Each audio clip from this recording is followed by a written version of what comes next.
Have a look inside Team Ora's room with the legend himself, Bobby Orr, addressing the young fellas. What a thrill that's got to be. A smile on Connor McDavid's face. And a smile on everyone's face in that room, from Travis Konecny to Timo Meier to Paul Bittner to Nick Merkley.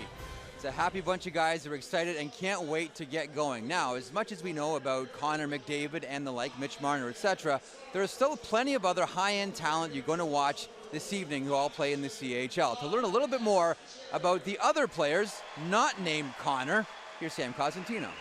Oh, thanks so much, Jeff. There's three guys all on Team Orr just by happenstance that I really want to take a look at. And first of all, it's Thomas Chabot from the St. John Sea Dogs. When you go back to last year, Travis Sanheim was the name that nobody knew at the start of the year, but by the time June rolled around, he was the 17th overall pick in the draft. Chabot is the very same way. Not a lot of people knew about him except for maybe Rots Yates, his coach in St. John. By the time the end of the year rolls around in June, he will be a first-round pick. Unbelievable puck poise, unbelievable skating ability, taking boxing lessons so he's better learning to defend himself. And you want to talk about puck poise, Chabot is full of it. The next guy that I want to talk about is Ivan Provorov. If you haven't seen this guy play, you might have a little bit at the World Juniors with Team Russia as an underager, which was a very difficult task. There are no deficiencies in this guy's game whatsoever. He uses a long stick, he's got good reach, he's able to defend. And the thing I like most about Provorov is the fact that when we asked him about the goal of the year, which we saw 2 Sundays ago in Calgary, he said he came up ice,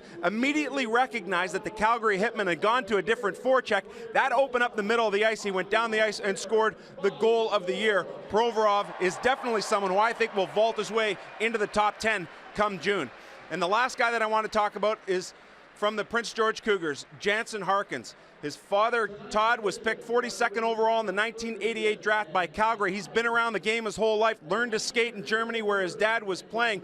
Mark Hollick, the head coach in Prince George, says, I'd love to have a team full of these guys. I think Jansen Harkins single-handedly, with the way he goes about his business on and off the ice, his hockey sense, is making Prince George a destination in the Western Hockey League and not an outpost, which it used to be. So those are three guys that you won't necessarily have heard about before this game, but I think by the time June rolls around, all three names will be called in the first round. Jeff? Sam, solid information on all those prospects. I want to pick up on the conversation with Ivan Provorov, and we're starting to see more of this from Russian hockey players. Nikita Korostelev of Sarnia is one of them. Players that come over a little bit early to acclimatize themselves before joining the CHL. What do you think of Pro? You have him at number 11 on your ranking, right? I did, and you know, I'm not even sure it's to acclimatize. They come over here seeking a career. Ivan Provorov came over to the United States at the age of 14. He was in Wilkes-Barre, played on a team there for a couple of years, went to Cedar Rapids to play on their team in the USHL, and then has gone to Brandon. So in 4 years, he's played on 4 teams, and now he finds himself, well, in the top 15 for sure in NHL rankings for this June. It is a remarkable rise, but we've seen that with a number of other European players. Daniel Sprong, Dennis Yan, who we'll see tonight, a number of guys. They see opportunity here, and they see the opportunity to come here well before their junior years and start learning how to play the game. Tell you what, he's got a huge advantage in my mind tonight, simply because he's going to play with Ryan Pilon, who's his defensive partner in Brandon. That's going to help him. The other guy I think you should watch for, Timo Meier, Halifax Moosehead, Swiss. 6 months ago wasn't on anybody's radar, has quickly moved up, and at the World Junior Championships, a lot of eyebrows were raised because he was so good. Well, and he plays with Nikolai Ehlers, Winnipeg Jets first rounder last year, so that has certainly helped. On tonight's game, is it easier for a forward, Todd, to distinguish himself in tonight's game as opposed to a defenseman or a goaltender? Usually in this games, yeah, in these kind of games, it would be easier for a forward. But, I mean, again, you got Provorov playing with his D partner. There's some combinations here that are going to work for these players. So it could be a high-scoring affair, and if that's the case, it'll be in the forward's favor. Let's get down to the rink. Doug McLean is standing by with none other than Bobby Orr. Doug? Well, listen, I really have a lot of respect for Don Cherry, and, you know, but for me to have an opportunity to coach with the greatest defenseman in the history of the game, Bobby Orr, how cool is that? And what's it like to be able to coach with me? This is wonderful. No, but Bobby, I haven't been able to sleep for days. Bobby, you've been doing this for a long time, and it's become such a great Canadian tradition. Team Orr, Team Cherry. What's it mean to you? This, you know, when you put 40 of the top players in Canada, 17, 18-year-olds together, it's a heck of hockey. I mean, it's not an all-star game. It's not a I'll push you or bump you. These kids play hard. You know, they unfortunately, some of them think if they play a bad game or they make a mistake, it's the end of the world. But all of these kids have 30, 40, 50, 60 reports on them. So the NHL teams know them very well.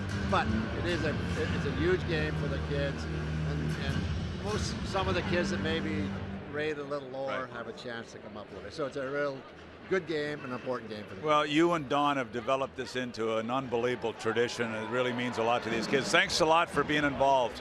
Appreciate I really that. enjoy it. They're wonderful young men and some very good hockey players. And we're going to get rid of Kyprios and Cherry. We're going to put a beating on them, eh? Of course. Thanks a lot, Bob. Thanks. All right, boys. All right, Grapes, listen, it's hard to believe that we've almost been around 20 years with this CHL Top Prospects. Out of all the requests that you have year after year, where does this rank?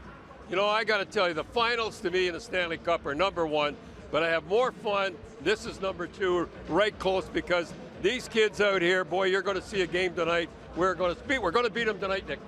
All right, I don't know if we're gonna stop Connor McDavid, but I'm a little nervous here. How do we slow him down? A minute, never mind Connor McDavid. What about Sprong? What about Marner? Let them worry about stopping us. We don't worry about McDavid. You'll see. All right, you hear that, Doug McLean? We're not worried. Let's send it to Jeff Merrick and the boys. Kipper, thanks very much, Sean Shannon, Damien Cox, and Todd Warner. How much does this mean? I know this is only one game. This is one slice of an entire career, but is this a way for kids to sort of pop up above the fray more than anything else, John? Listen, I think in what you see over the last 2 days, so many kids have talked about when they were 12 or when they were 13, they watched the Prospects game at home.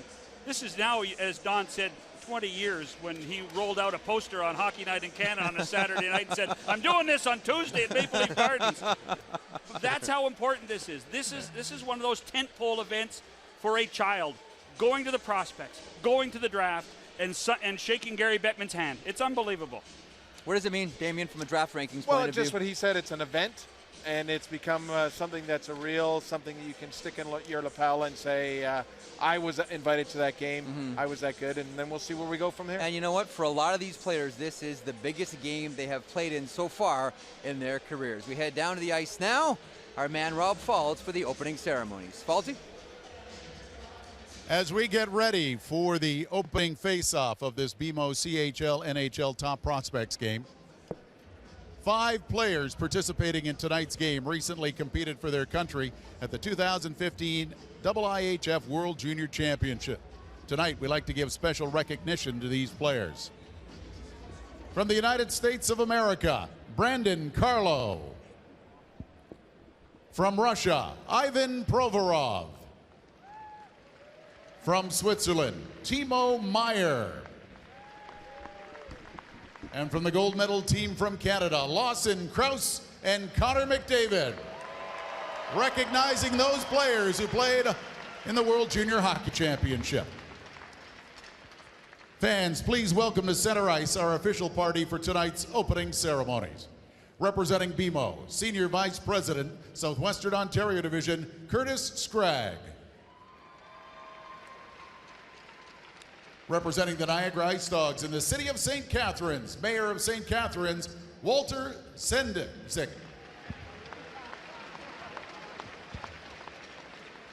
Representing the National Hockey League, Senior Vice President of Hockey Operations, Jim Gregory.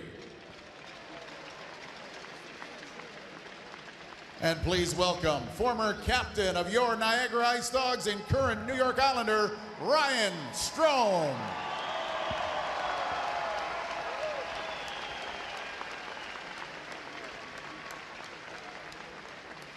Tonight's teams are playing for the Don Cherry and Bobby Orr Trophy. But all season long, teams across the CHL are battling for the MasterCard Memorial Cup. Donated in 1919, the Memorial Cup was created as a tribute to those who gave their lives in service of our country during the First World War. And today, it's used to pay tribute to all those who have fallen in combat. Fans, please welcome 2 veterans of Afghanistan who served multiple tours of duty and members of Corporal Nathan Cirillo's regiment, the Argyll and Sutherland Highlanders of Canada, Lieutenant Colonel Lawrence Hatfield, Commanding Officer of the Argyll and Sutherland Highlanders of Canada, and Sergeant Justin Chaston.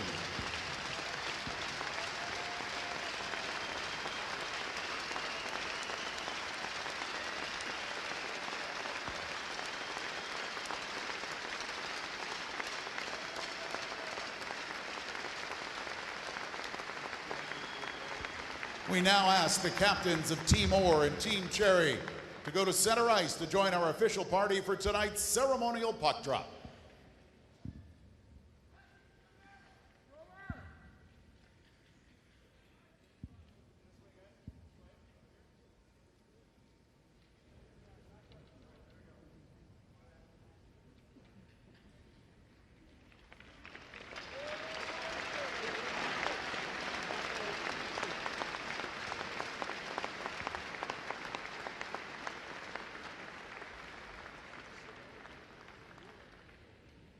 Ladies and gentlemen, we ask that you please rise and remove your hats as we stand for a moment of silence and pay our respects to RCMP Constable David Wynn, who died in the line of duty in St. Albert, Alberta.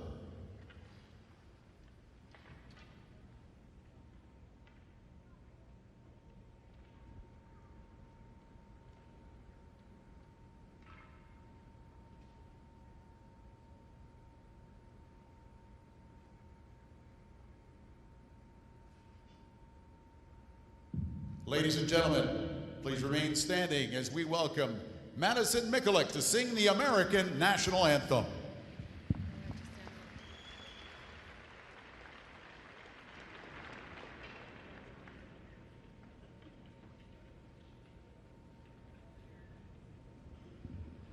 Oh, say, can you see by the dawn's early light what so proudly we hailed at the twilight's last gleaming, whose broad stripes and bright stars through the perilous flight o'er the ramparts we watched were so gallantly streaming, and the rockets' red glare, the bombs bursting in air, gave proof through the night that our flag was still there.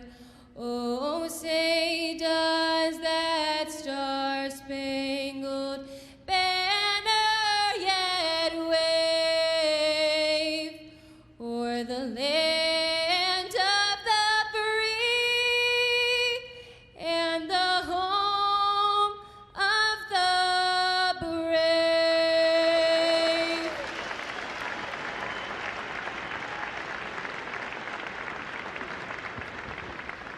Fans, please welcome Second Lieutenant Scott Newlands to perform the Canadian National Anthem.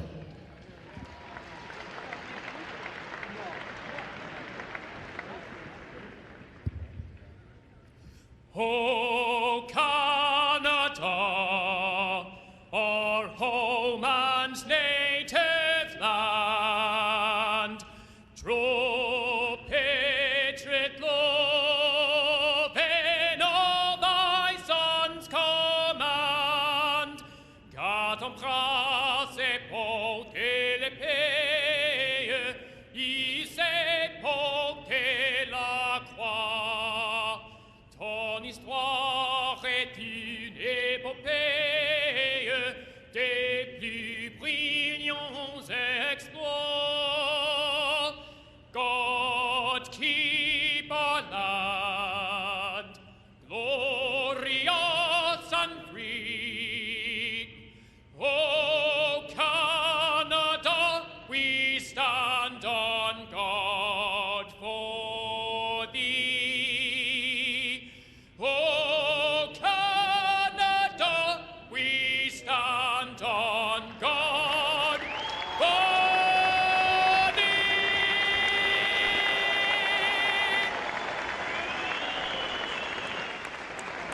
Now that's how you sing an anthem. Folks, we are moments away from the puck drop. Team Cherry, Team Orr, a showcase for players like Connor McDavid and 39 of the other top prospects along the CHL, from the QMJHL, from the OHL, and from the Western Hockey League. Lovers of all three of those leagues and the CHL Top Prospects Game, we go upstairs and say good evening to Sam Cosentino and RJ Broadhead. Guys? Thank you very much, Jeff, at the beautiful new Meridian Center in St. Catharines. All 4 goalies in this game today are well over 6 feet. That's just a sign of the times. Samuel Montembeault, he plays with Blainville Boisbriand. He is from Bécancour, Quebec. He has made 35 appearances. He is 4th in wins in the QMJHL, 2nd in goals against average, and he is the number 3 ranked North American goalie according to Central Scouting. Starting for Team Orr will be Nick McBride, plays with the Prince Albert Raiders in the Western Hockey League. He's from Maple Ridge, BC. He's split time this season with Ryland Toronto and Prince Albert. 23 appearances, 6 wins, 13 losses, and Nick McBride is 13th among North American goalies according to Central Scouting. And we have some players mic'd up, and one of them will be Brandon Carlo. Plays with the Tri-City Americans, played at the World Junior Hockey Championship with the United States. So we'll get to hear what Brandon Carlo has to say. And Ivan Provorov is also wearing a microphone. Yes, he is from Russia, and yes, his English is excellent. And his time on the ice is near perfect, too. We will see that this evening at the BMO Top Prospects Game. It's been an event since 1996. This is the 20th anniversary of the event, and right away, Team Orr sends the puck into the Team Cherry zone. Connor McDavid is number 97 in white for Team Orr. But here comes Dylan Strome, his Erie Otters teammate. He plays along with Mitch Marner and Jake DeBrusk. Puck kept in by Marner. Turned over with Thomas Chabot, the St. John Sea Dogs defenseman. Jeremy Waugh moves it up ahead, and why not put it on the stick of Connor McDavid as he weaves his way through. The defense gets a shot right on, and Montembeault had to come up with a big save, and it didn't take long, just 36 seconds to see a flash of what Connor McDavid can do. I mean, this guy's unbelievable. You talk about breathtaking. Look at him pick it up in his own zone, and now with some depth, 6 skills, able to make a move to the front of the net. And the one thing I like about McDavid, he's not afraid to go to the forehand. Most players want to take it to the backhand. He goes to the forehand. Montembeault, a great stop. Big Brandon Carlo, he's 6'5", tallest player in this game. He's number 36, trying to defend out there. And here's the captain of Team Cherry, Anthony Beauvillier. He just sent it out to center. Ivan Provorov quickly ahead to Paul Bittner. He'll send it into the Team Cherry zone. Daniel Sprong plays in the QMJHL with Charlottetown, at 30 goals as a 16-year-old last year. Up ahead to Noel Juleson. He had his progress cut off by Paul Bittner. Ryan Pilon off the glass, and 6'4" forward Paul Bittner easily knocked that down. Got it ahead to Jansen Harkins. He drops it off for Bittner. Tried to get a shot through, but that was blocked by Rasmus Anderson of the Barrie Colts. Sprong, along with his line mates, trying to make something happen. Jumping in was Brendan Gooley, who's got great speed. The Prince Albert defenseman was streaking down there hoping for a loose puck, and that shot attempt is off a stick and out of play. Yeah, like he was shot out of a cannon, Gooley, and a good opportunity there. Low shot by Sprong, and these two teams coached by legends, of course. Don Cherry getting the opportunity to work with Nick Kipros, his old buddy Brian Kilray, and Bert O'Brien, so that's a fun room to be around. Brian Kilray was running the morning skate today. He was out there coaching. There was no fooling around. He was helping players with certain aspects. Lawson Krause, big forward with the Kingston Frontenacs. He plays the power forward game. Hard to find those guys. There he is, in with a big check on Anderson. Nick Merkley, the no-look pass in front of the net. That was picked off by Gooley. He sends it off the glass, trying to connect with Graham Knott. Chabot. Back to Jeremy Waugh. Jeremy Waugh wears number 97 with the Sherbrooke Phoenix, and he said, yeah, he wasn't going to wear 97 in this event. Knew he had no chance when he saw he was on the same team as Connor McDavid. Great abilities, bugged by a Charlie horse earlier in the year. We didn't get to see him, but wearing 79, he'll make his own mark in that number here tonight. Ryan Gropp, he leads the Seattle Thunderbirds in scoring. His pass was broken up, and right back the other way comes Team Cherry, led by Mitchell Stevens. He plays with a Saginaw Spirit. He's from Peterborough. His shot was off a leg, and here comes Team Orr the other way. Puck bouncing around. Nathan Knoll trying to settle it down in front of the net is big Nick Waugh. Puck never came to him. Ivan Provorov, he's got some skating room. His Team Cherry's on a change. Quickly up to center. Waugh sends it into the Team Cherry zone. Phantom ball. Leaves it for Juleson. Mitch Marner, 90 points already this season. He said that was his goal coming into the year, so he's going to eclipse that, get 100 points without even trying. His main concern now is hanging on to that OHL scoring lead with Dylan Strome right there, and Connor McDavid back and healthy. You know he can put up big points. Timo Meier works his way into the Team Cherry zone. He got it to Connor McDavid. Facing the net, waiting for somebody to pop open. Meier got it loose, and McDavid was in front of the net, but the pass was just out of his reach. Travis Konechny, Ottawa 67s. He was the OHL Rookie of the Year last year. His pass picked off by Marner, quickly gets it over to Jake DeBrusk. A long shot in on Nick McBride, and he has no problems making that save. You know, it was intentional that Dylan Strome and Connor McDavid, who are teammates with the Erie Otters, were split up for this game. Of course, we know what Strome did when McDavid was out of the lineup, but here's the opening draw. Of course, they're yapping to one another. They're best buddies. And McDavid says, hey, move your foot out of the draw here. I think I'll try and take this one. We'll call it a 50-50 draw there, but the gamesmanship starting right off the hop. It's really been great to chat with Dylan Strome over the last couple of days. Terrific sense of humor, really loosey-goosey, happy guy. Fun to be around. McDavid still out there.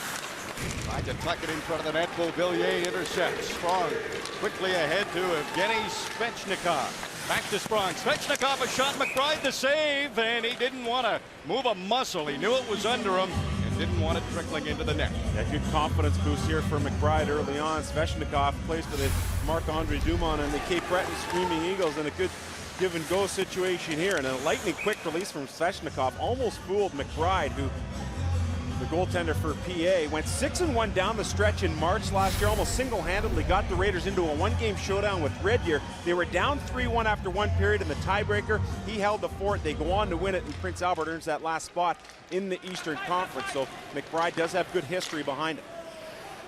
Paul Bittner plays with the Portland Winterhawks. He's on a line with Nick Patan and Oliver Bjorkstrand. Pass eludes everybody, goes down the ice, and those are two pretty good line mates, but when they were both at the World Juniors, he put up 12 points in 11 games, so he kind of put the team on his back and took a bigger role. He says when they're in the lineup, his role is to just get him the puck. Being a little modest, I think. Yeah. I've seen some of that amongst this group, though. Guys who've had a lot of fun. They've been here together. Yes, they've gone through testing. They've been on ice and done all of those things together. We've met, of course, Don Cherry, who's his favorite player. Bobby Orr, you heard what a thrill it was for Doug McLean to be able to coach with him. The Niagara coaches in Billy Burke and Marty Williamson and Dave Bell also on the bench with McLean and Bobby Orr. Here's Dennis Young, plays with Shawinigan. Born in Portland, he's Russian, has both U.S. and Russian citizenship, and interesting story, and just someone who's focused on making it to the next level. Yeah, 14, goes off by himself just to learn and be better at the game of hockey. Harkins heads to the front of the net. Bittner tried to get it to him. He put it off Montembeault, but good rebound control by the Blainville-Boisbriand goaltender, and that got the puck out of trouble. Jan had trouble handling it at center. That allowed Bittner by himself to cut into the Team Cherry zone, and now Noah Juleson plays with the Everett Silvertips, gets it to Brandon Carlo. Hard lead pass. Philip Schlapik, who's a member of Charlottetown. I asked Philip Schlapik, who's from the Czech Republic, how to pronounce your last name, and he said, you will pronounce it Schlapik. I said, no, how do you say it in the Czech Republic? And he said something. I said, Schlapik it is. Yeah, wonderful player. I mean, the talent in this game up and down the lineups is, it's really amazing to think that these young kids are able to do some of the things that they do. The Brandon Wheat Kings defense pairs out there now. That's Ryan Pilon, Ivan Provorov. Teams don't get many scoring chances in the Western Hockey League when those two are on the ice. Team Cherry trying to buck that trend.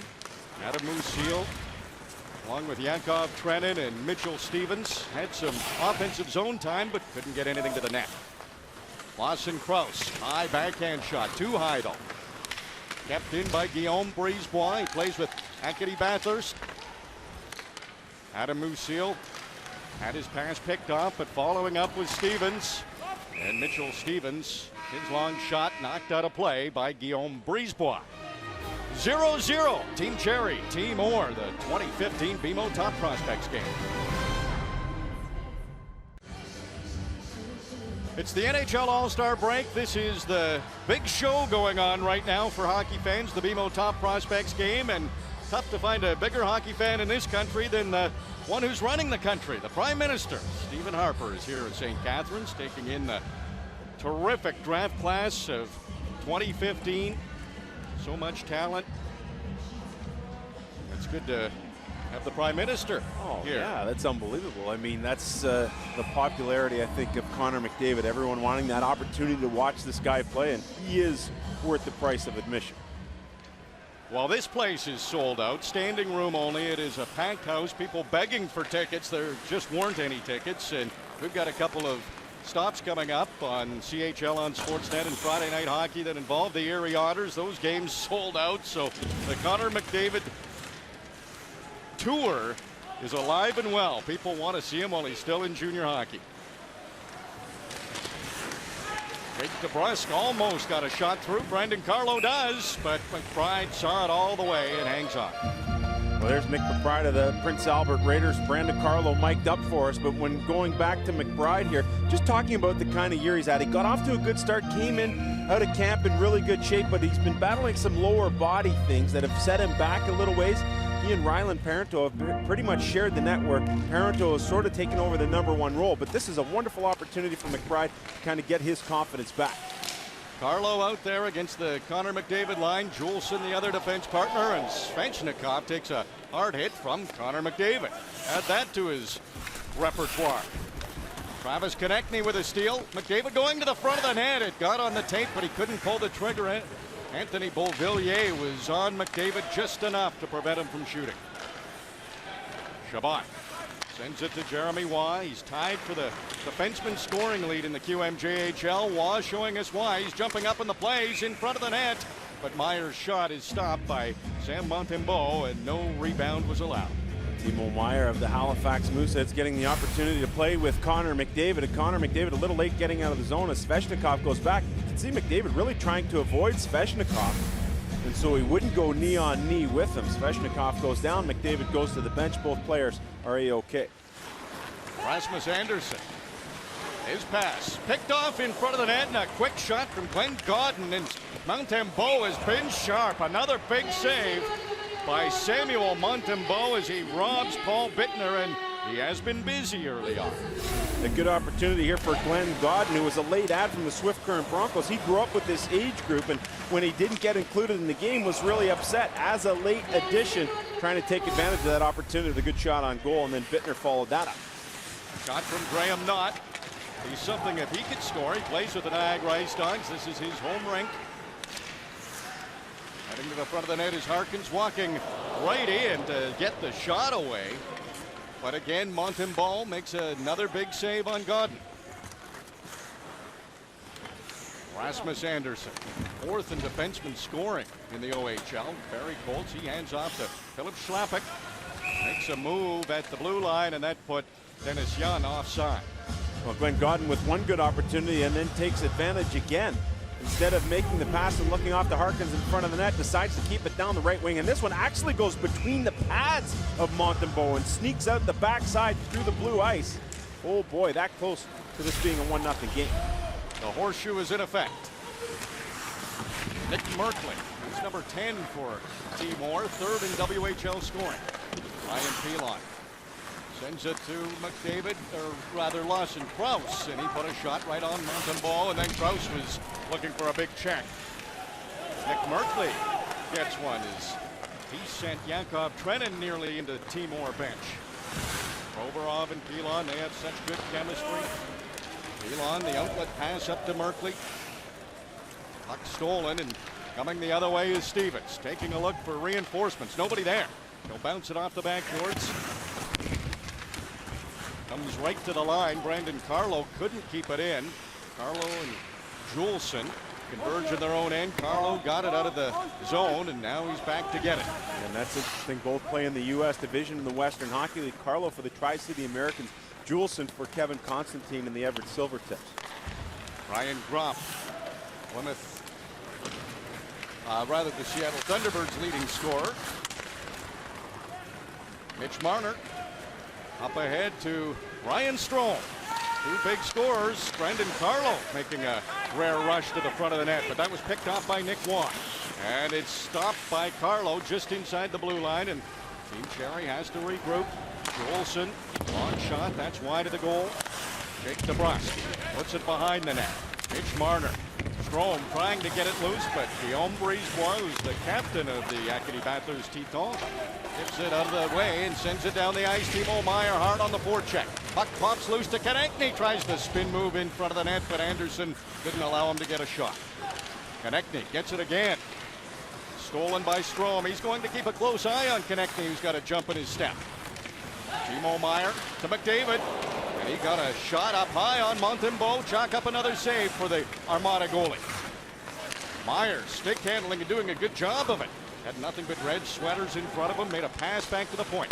Chabot over to Waugh. Jeremy Waugh. Nowhere to shoot. Found Konechny though. Konechny being harassed by Anderson. Now McDavid trying to get away from his Erie Otter teammate Dylan Strom. Made the pass in front to Timo Meier. And it's stolen by Svechnikov, and he goes off the glass and out. And the Connor McDavid line had all kinds of pressure on Team Cherry on that shift. Good job by Svechnikov. Cape Breton Screaming Eagles comes back and helps to defend there. And a lot of zone time for Timor in that particular rush, but no goal. McDavid's still out there. That's Spencer. Boy, McDavid can close quick. Spencer just had enough on that pass. Provorov, he'll take a hit from Spencer as he tried to get in on the offense. Now some bodies are starting to fly in this BMO Top Prospects game. Vince Dunn, he also plays with hometown Niagara Ice Dogs. Where's number 4 for Bobby Orr? Was looking forward to getting the opportunity to meet him. Vince Dunn, excellent offensive defenseman here in Niagara. That last shift by Connor McDavid was 1 minute and 17 seconds, and the majority was spent in the offensive zone. Pilon up ahead to Bittner. He's got Harkins with him, and the Prince George Cougars leading scorer did a good job to stay onside. Now Harkins battling in the corner. He's got big Paul Bittner helping out. Harkins comes out with it. On a pass in front. That was in the skates of Godden, but he still managed to find Provorov. Low shot blocked in front of the net by Spencer. Now trying to create a chance is not, and Provorov with a strong defensive play. Pilon leads the rush and scores. Ryan Pilon from a sharp angle puts Timor in front.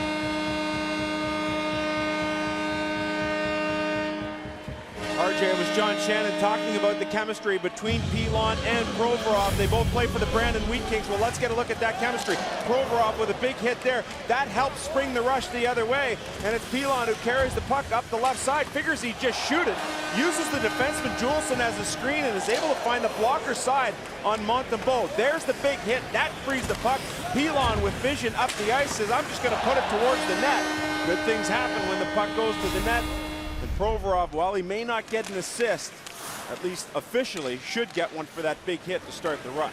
Provorov is third in Western Hockey League defenseman scoring. Ryan Pilon's not far behind. He's ninth, so both of them are in the top 10 in defenseman scoring.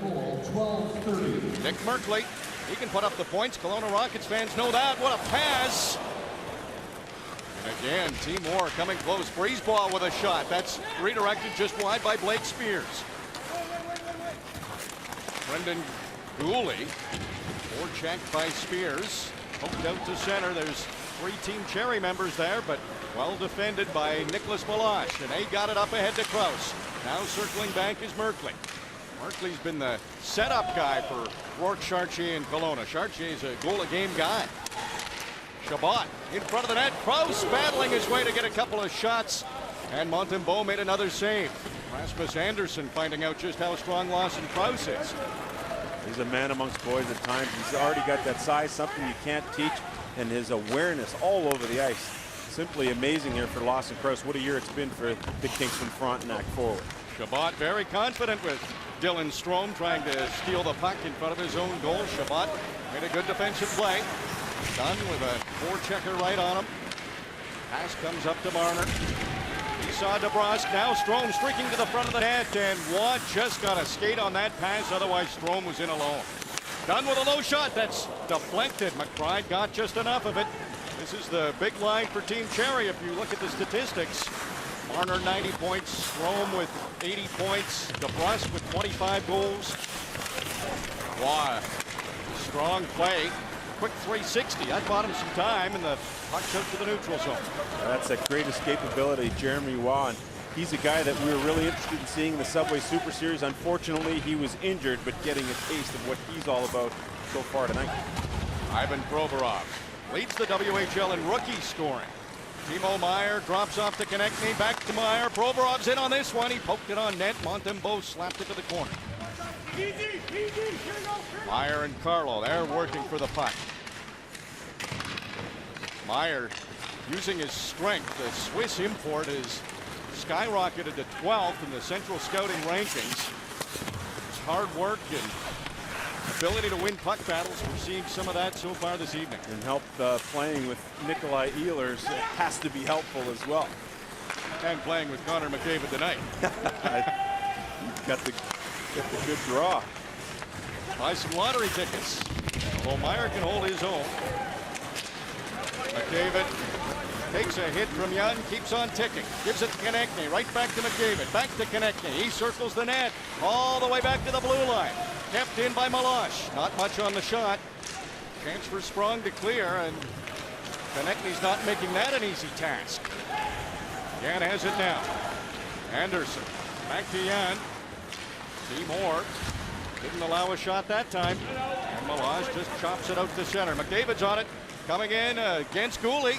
And Brendan Gooley, who was an injury replacement for this game, makes a good defensive play on Connor McDavid. That puck trickles down to Nick McBride, and he will cover up and get the whistle.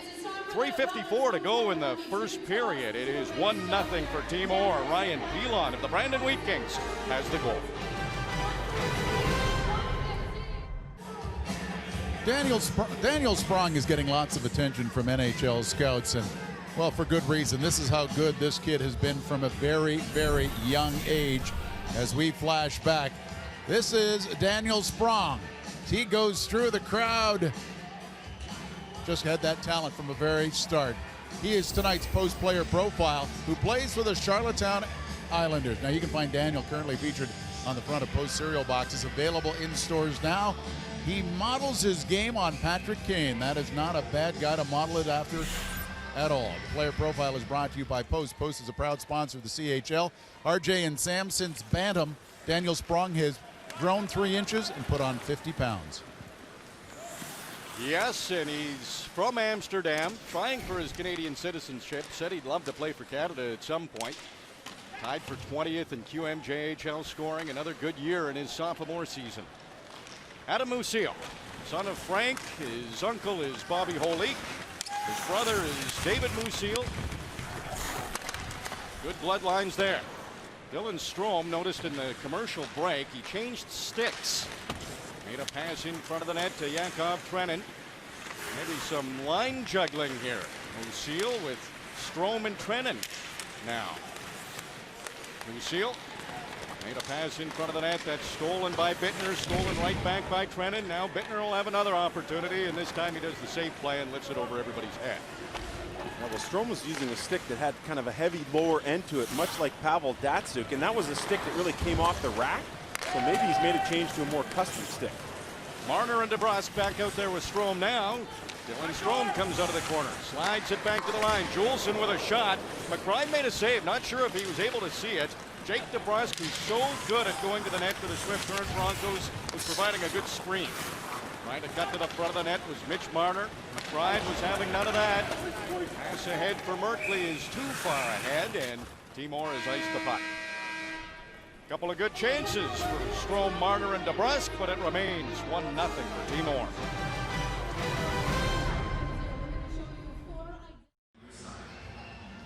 Important to watch the draft-eligible players. Lots of scouts and general managers from the NHL at the Meridian Center in St. Catharines. Rob Falls, I believe, has found a pretty important GM. Rob. I have, from the Calgary Flames, Brad Treleving. And Brad, you get all the missives from your scouts in the field. Is this a great opportunity to see what they've been talking about?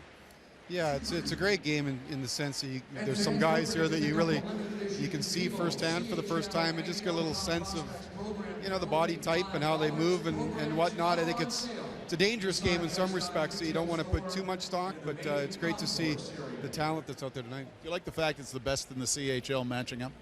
Yeah, it's a real competitive game. I mean, obviously, you know, each year it's a different crop, but, you know, to see best on best and it raised that competitive spirit of these young guys, but it's a testament to the type of talent throughout the CHL. It's great to see it all on the ice all the time. All right, thanks for joining us. Good luck in Calgary. Thank you very much. Teams will get a very good pick pretty much wherever you are in the first round.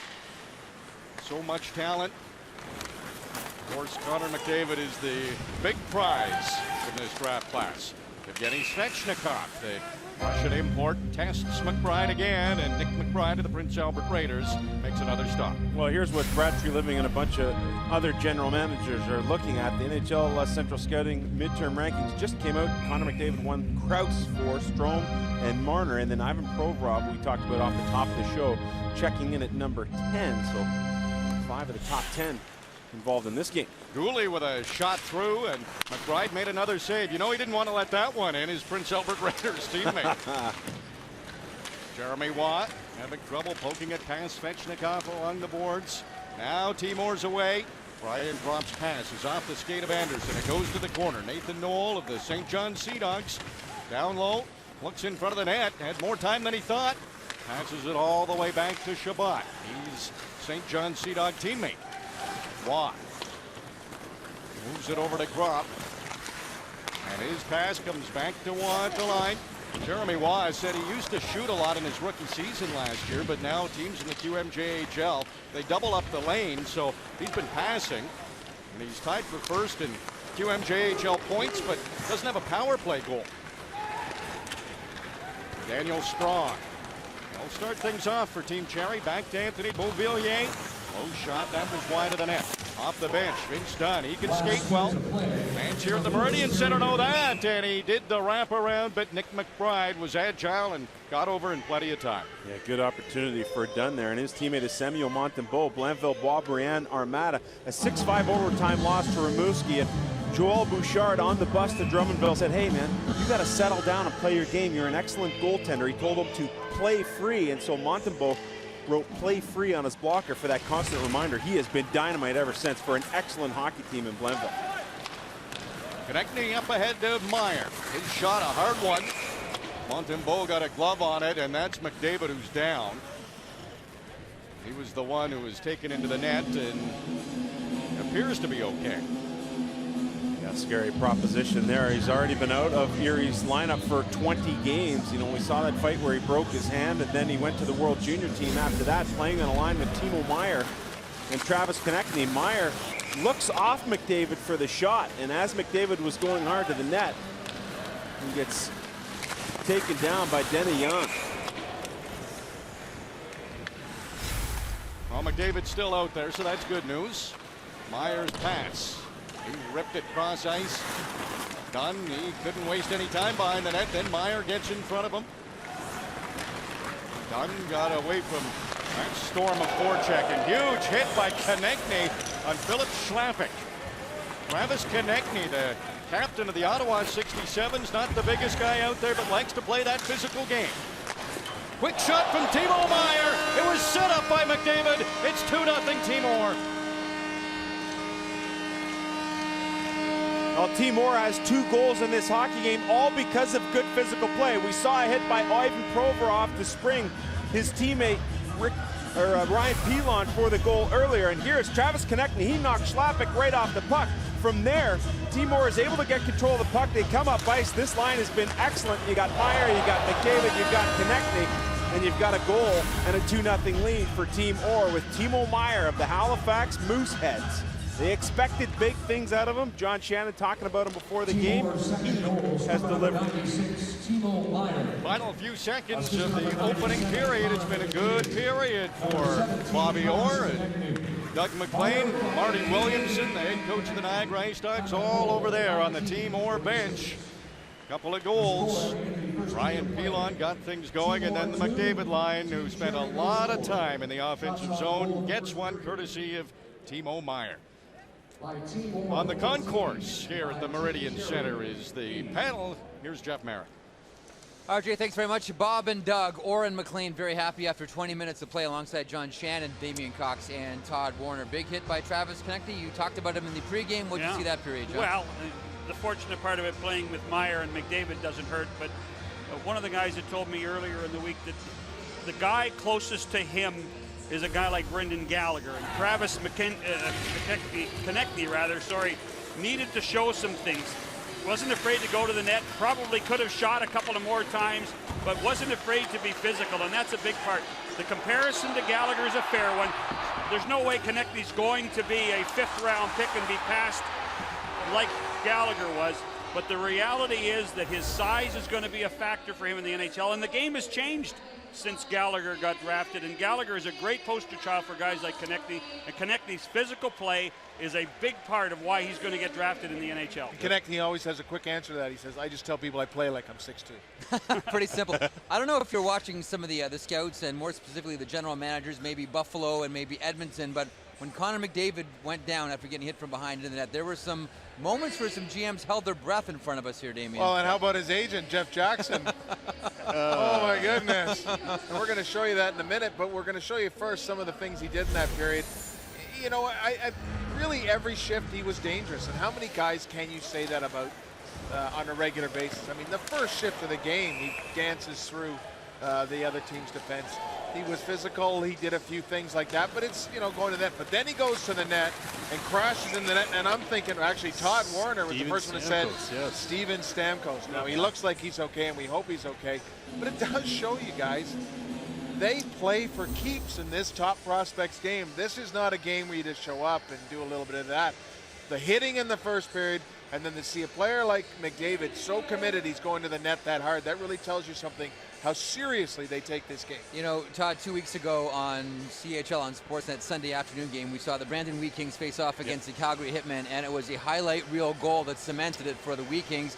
And maybe the best player in that opening 20 minutes of the Top Prospects game was Ivan Provorov. He was excellent. And you touched on it, John, about the familiarity between him and Ryan Pilon, and they seem to have it in that first period. You could see it getting out of their own end. Escape plays, reverses to each other, back passes, some smart plays by Provorov too. A real heady player, real poised with the puck, and made some nice escape plays to get out of trouble. Yeah, an excellent first period for Timor. They're up 2-0 over Team Cherry. We come back a little bit more on the opening frame. There he is, Connor McDavid, Bobby Orr, Don Cherry, smiles all around. 2-0 for Orr's group after 20 minutes of play. Back in a moment.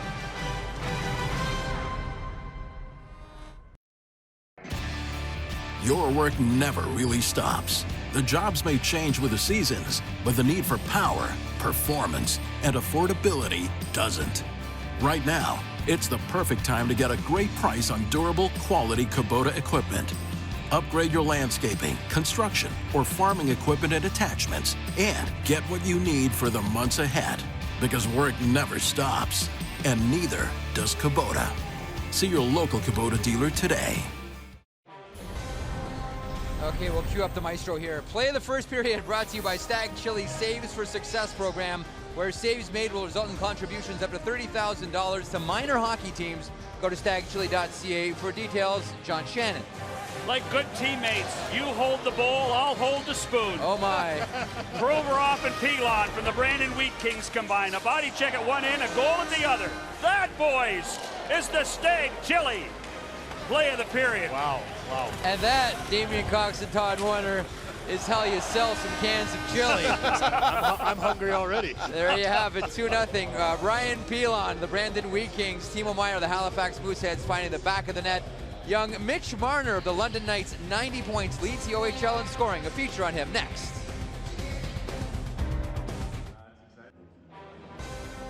Okay, you want to know why the scouts are really here this evening? This would be your Top Prospects game, probably 2027 or maybe 2028. One-handed looking for the goal. Two hands on the stick, son. Two hands on the stick. Looking good here at the Meridian Center.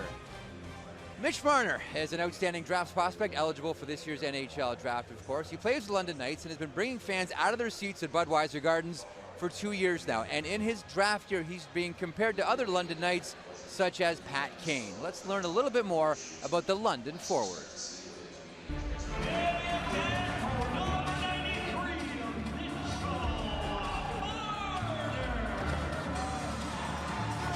Mitchell Marner, one of the other A-rated players.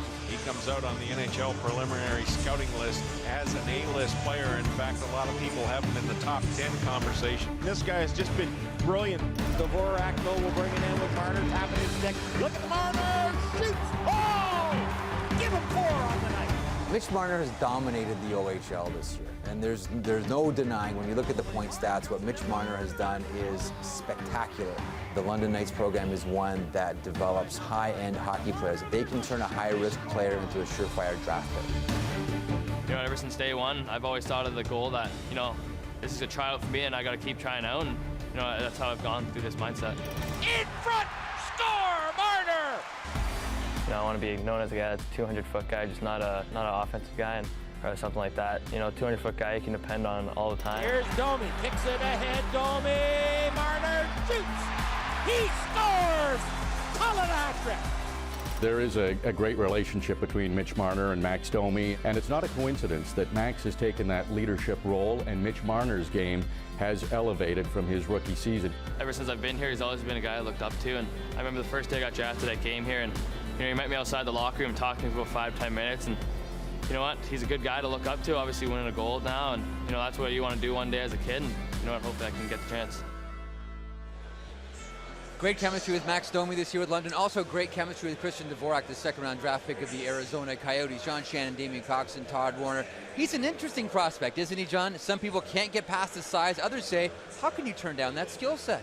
Well, and you know, when you look at what the Hunters do over the years in London, and size never seems to be a factor for them. When you look at guys like Domi, look at Nazem Kadri, and look at Mitch Marner, that they just go for skill first. And they don't play a soft game in London. They play a hard knock game in London.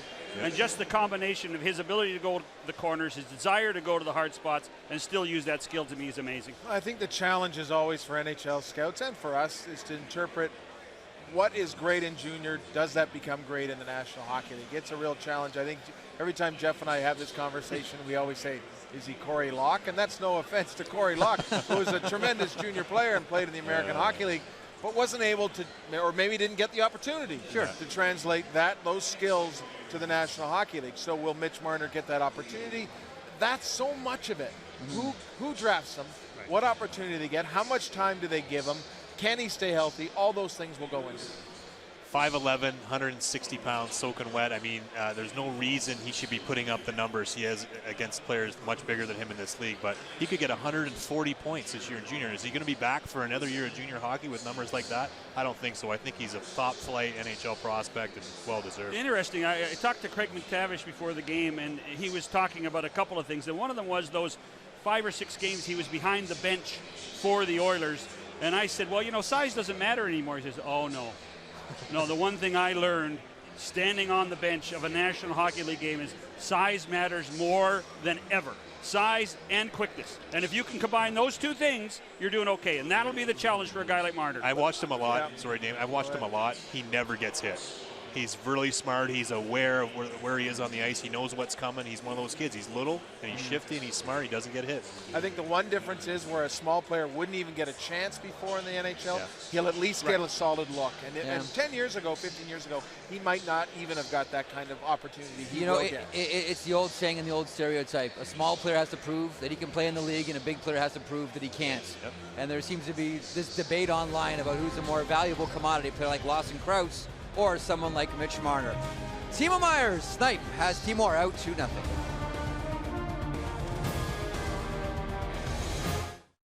We head down ringside. Rob Falls standing by with the goal scorer, Ryan Pilon. Fallsy?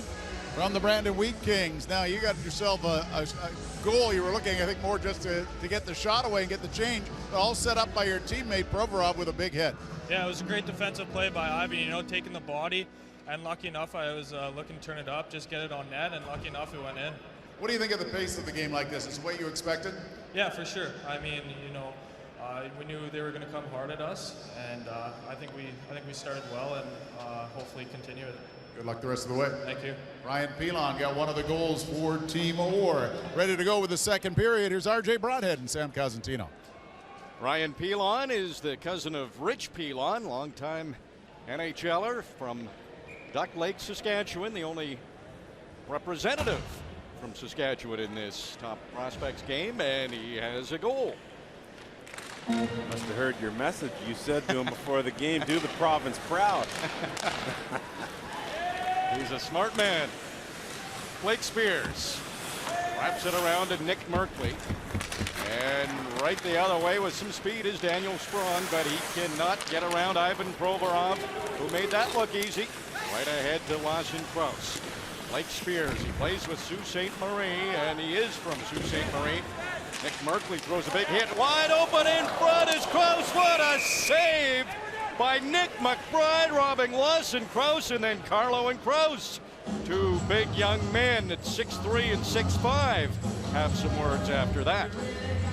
Montembeault with an excellent save against Lawson Crouse, who's playing with a ton of confidence. 16 goals in 30 games. Gets a golden opportunity on the feed from Merkley, and Merkley is that type of guy. He's got a sharpshooter and Rourke Chartier to get the puck to in Kelowna. And here he tries to find Crouse, does so, but Montembeault able to come up with a stop. You know, he's a baseball catcher, and that those skills surely helped him there. Seeing some of the angles from the ref cam, and that's being streamed on sportsnet.ca. Nathan Knoll. Ryan Gropp, he comes out of the corner. Jeremy Watt lets it go past him. It finds Knoll. Schlappick in front of his own goal, has to be careful. Nick Waugh trying to create the turnover. Now Schlappick's double team. Knoll's in there to help out. Chance to clear. Dennis Young is by himself at center. Better than a point per game this season. Brendan Gooley's shots too high, kept in by Anderson. Drop can't clear. Graham not working along the boards, but Waugh able to poke the puck loose, and 4 Timor members led by Knoll come in. There's a save by Montembeault, and it's chopped outside the line, and it gives Jan a chance to catch up to it. Not trying to get open. Jan running out of room, and he couldn't make a pass. It was defended well by Nicholas Meloche. Right back the other way. Meyer drops off for Konechny, and coming back to break that up was Rasmus Anderson. Things open to start this second period. Here's McDavid circling the net, and it rolled off his stick. He had the side open. Montembeault hadn't gotten over there in time, but fortunately for Team Cherry, McDavid didn't put it in. This line has been virtually unstoppable for Team Orr. You've got Meyer out there with McDavid and Konechny. And they create another turnover. Here's Meyer. Pass blocked by Gooley. Spread out and got his stick down. McDavid was down there as well. Now Meyer trying to work down low. Tough to take him off the puck. Konechny spins quickly away from Lucille. Now the other way. Hard pass. McDavid gets it on his stick. Couldn't shoot though. Back to the line. Meloche. He'll roll it behind the net. Konechny has it. What a line this has been. Konechny, Meyer, and McDavid. Shot from Brisebois. That hit a body in front of the net and went wide. Brendan Gooley, he's been out there a while. Makes a good pass. Rasmus Anderson. Mitchell Stevens comes in over the Timor line, but right away he's dealt with by Meloche. Pass from a sharp angle, and McBride was covering up behind him. Puck was still bouncing around, but fortunately for Timor, they got a whistle. Timo Meyer was dynamite in that first period, had a goal, and here, unfortunately, getting some front of the shot, couldn't get his stick on it, and off of that right ankle, my goodness. And then McDavid coming on the line change, waits till the last second and says, I'm going to bolt right into a good scoring opportunity. Takes it to the backhand and then tries the wraparound. That's the one thing about McDavid. He usually does the unexpected. Vince Dunn stepped into Paul Bittner. Now Ryan Pilon chases it back into his own zone. Dylan Strome in the vicinity. The pass gets to Ivan Provorov. He goes off the glass. Strome had it bounce over his stick. Pilon has to hurry. Not quick enough though. Marner got it. Gave it to Strome. Pass to DeBrusk. Goes back to the line. Spencer fakes the shot. He's got time to make a play. Got it to Dunn. That one's blocked by Glenn Godden. This is not an all-star game when guys are blocking shots. The BMO Top Prospects Game is important for these players as they're trying to help their draft status. Strome to Marner. 170 points combined this season. Strome takes a hard hit from Harkins. Now Bittner working hard to get this puck out, can't do it. Spencer will take a shot. That one's blocked too. Harkins got in front of it. Be a lot of coaches sitting at home saying, hey, I want my guy to block shots like that in the regular season with my club team. There's been a ton of them here in this game. And Dylan Strome this morning at the morning skate, you can see him working with Brian Kilray in the face-off circle of all things. And there's Dave Bell, former Ottawa 67, giving some instruction. And he's telling Strome, here's how I want you to take the draw. So nice to see the Winningson coach in junior history getting in on the act here and being active out in the ice. Anthony Beauvillier tried to chip it in front of the net to Sprong. Now it comes back to the line. Noah Juleson in from Abbotsford, plays with Everett. There's another shot block. Glenn Godden got in front of another one, and he ices it. That one stung him a bit. Yeah, and it should, because when you look at the Everett Silvertips and Noah Juleson, talked to Kevin Constantine the other day. He said he's got a shot with a lot of staying power. It's a hard, heavy shot, and he's on the ice for more goals for Everett than any other defenseman, largely because of that shot, and it stung Godden there. Timor stuck on the ice after a couple of icings. Godden up to Harkins, and he just wants to get the red line and get a change, and he's successful in doing so. Evgeny Svechnikov, he played in the Subway Super Series for Team Russia, didn't wind up making that team. Lawson Krause chips it in front of the net, nobody there for Timor, and Sprong has to retreat back, falls down, then pokes it to Brendan Carlo. Juleson up to Sprong. Another cross-ice pass picked up by Anthony Beauvillier. Now Sprong looks back to the line. His pass knocked outside the line. Anderson right back in. McBride leaves it for Thomas Chabot. Chabot is 15th in QMJHL scoring. Nick Merkley's out there, number 10. Merkley was talking about how much of an impact Leon Draisaitl's had on him already with the Kelowna Rockets. And you think of Draisaitl with 37 games in the NHL with the Edmonton Oilers, now with the Kelowna Rockets, but it was just last year in Calgary he played in the BMO Top Prospects game. Be a couple of guys from this game that you'll see jump right to the show next year as well. I mean, Aaron Ekblad comes to mind. Sam Reinhart had some NHL games, so pretty good crop last year as well. Jeremy Watt holding that line, keeping Team Cherry hemmed in. Rasmus Anderson over to Jan. Now with some speed is Philip Schlappick. Schlappick made a pass to Graham Knott. His shot was wide, and that will clear the zone. On it right away is Nick Waugh, but how about the speed of Vince Dunn tracking it down, but Waugh got it back. That long reach. Dunn blocked that pass. Waugh spins and fires, and we're going to have a penalty. A high sticking call as Dunn took it in the chops. Waugh's going off. Team Cherry will get a power play.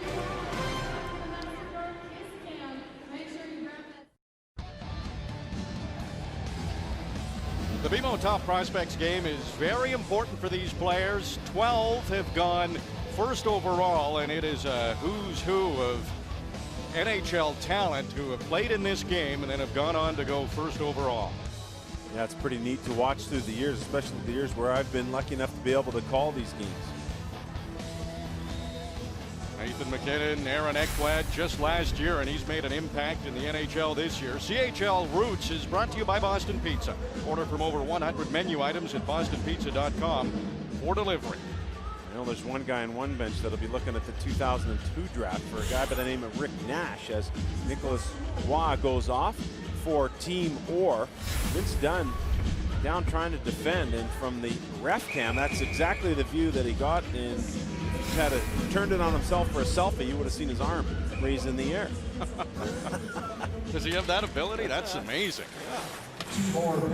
Well, we'll see a power play and a penalty kill here. So it's Team Orr trying to kill the penalty. Team Cherry has the power play, and Don Cherry, Nick Kiprios, Brian Kilray, Bert O'Brien, they're going with DeBrusk, Marner, Strome up front.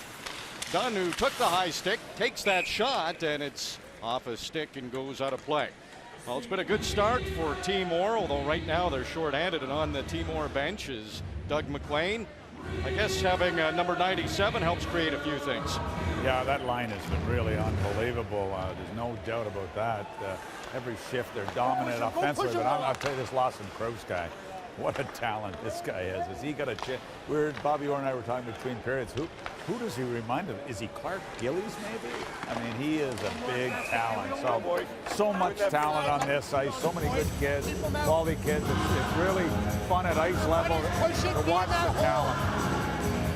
Well, Doug, you know as a general manager in the NHL how tough those power forwards are to find. And Lawson Crouse in our travels, we look for things that might be wrong with his game. Nobody can say anything. He can skate, he can hit. We almost saw a fight. So to find a power forward, how valuable is that as a general manager? Well, it's really challenging, especially when you get one that's 6'5 plus and has the skill level that he has and does those type of things. Way he goes to the net. I mean, he's got the great shot. He makes plays, and he's got some meanness. So yeah, he's a kid. I never seen him live, so it's really impressive to watch him. And you know, again, the connecting kid, the plays he's made. I mean, obviously McDavid, but Meyer. But every line, every time they go out on the ice, a different line. You're marveling at them on both teams. So it's fun. Well, now you know what the scouts and the general managers have on their plate with this 2015 draft to try to figure out who to take, who's the best pick, and there's so many to choose from. Yeah, this is a special year. This is a much more skill game than last year, from what I'm seeing, but still, lots of talent, lots of skill, and grit. Yeah, you're exactly right. There was a stretch where it got pretty physical, but the talent has been on display. No doubt about that. Right now, Team Cherry trying to get going on the power play. Haven't been able to generate much. Probably all that coaching Doug was doing while talking to us, killing that penalty.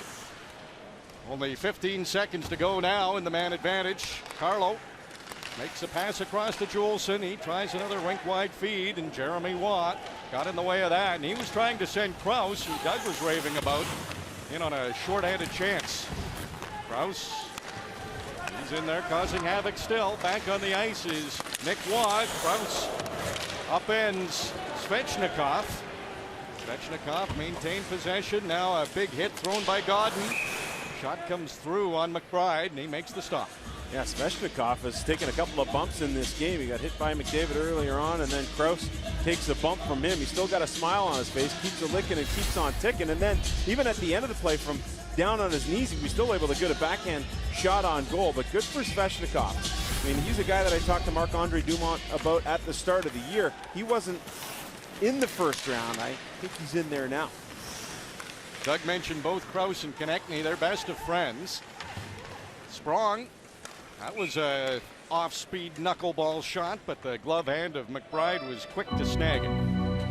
Damien talking about Daniel Sprong before the game and how his family have pretty much given up everything to move from Amsterdam, to travel from Canada, to going into Montreal, to Wilkes-Barre, back into Charlottetown now, and a guy who has immense skill, but a lot of pressure on him as well.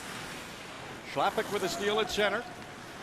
Graham Knott dumps it into the Timor end. Provorov tracks it down. He saw Schlappick there, so he chipped it along the boards to Meyer.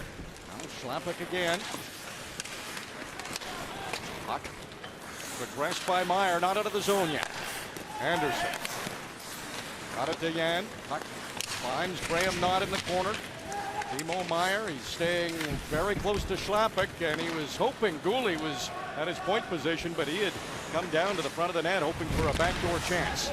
Provorov with a steal. He wanted to jump into the Team Cherry end. He couldn't, though. Meyer was on the offside. It's that recognition, that awareness by Provorov just to simply dump it in instead of getting the offside.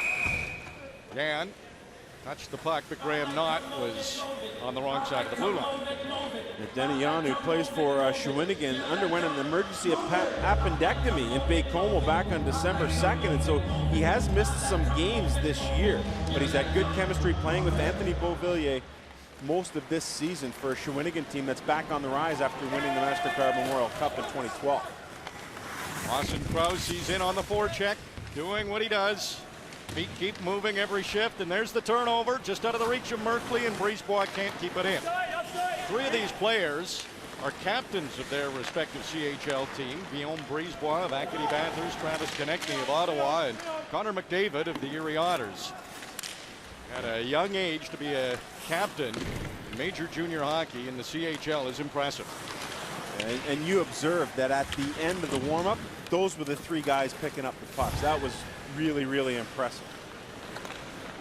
And even that first period, really, Connor McDavid didn't have a ton to prove in this BMO Top Prospects game, and you could argue he had the grittiest opening period with an assist, a big hit. He went hard to the net, kind of like Lawson Crouse right there.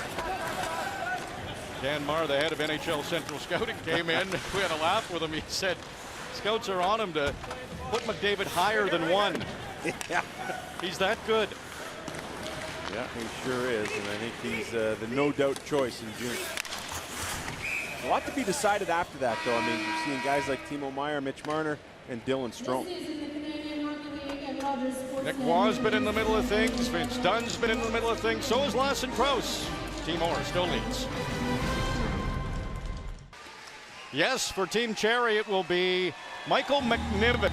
He's from Georgetown, plays with Owen Sound in his rookie season. He's 6th among North American goalies. 13 appearances this year with the Attack, but he's been great. 10-3 record, 1.75 goals against, .944 save percentage. And how about Liam Herbst, the 18-year-old from Etobicoke? He plays with the Ottawa 67s. Just yesterday at 10 a.m., he got the call to say, can you make it here? Mackenzie Blackwood of the Barrie Colts, the top-ranked North American goalie, is sick. He couldn't play, and Herbst made his way here, and he is 6th in goals against average, 14th among North American goalies, but a great opportunity to try to close the door here for Team Orr and maybe move up and impress some of the scouts and general managers who are here.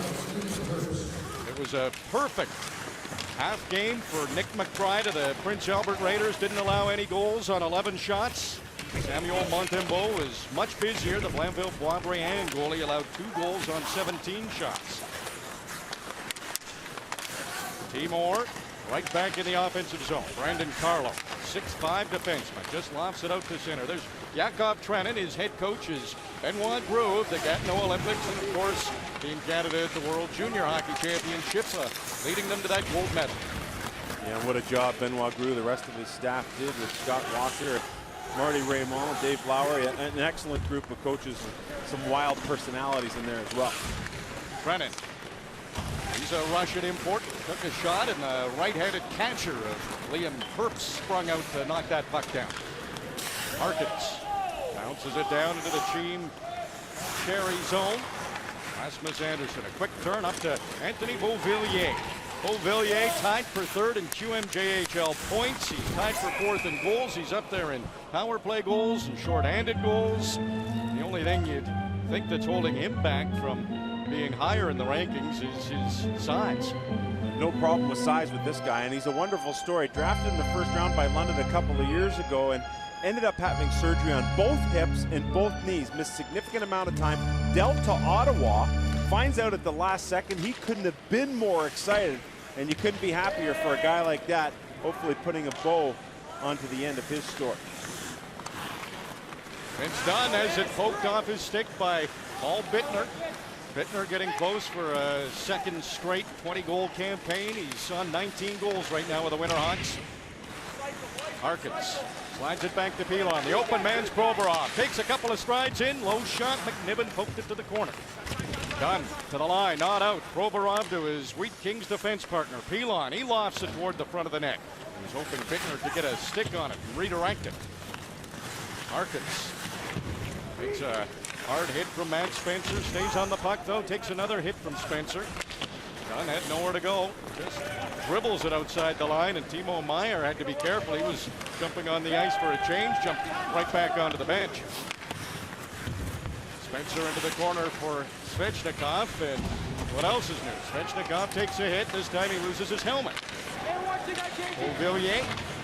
He's pressured immediately by Konechny. Gets the puck back, and the Team Cherry captain got it as far as center.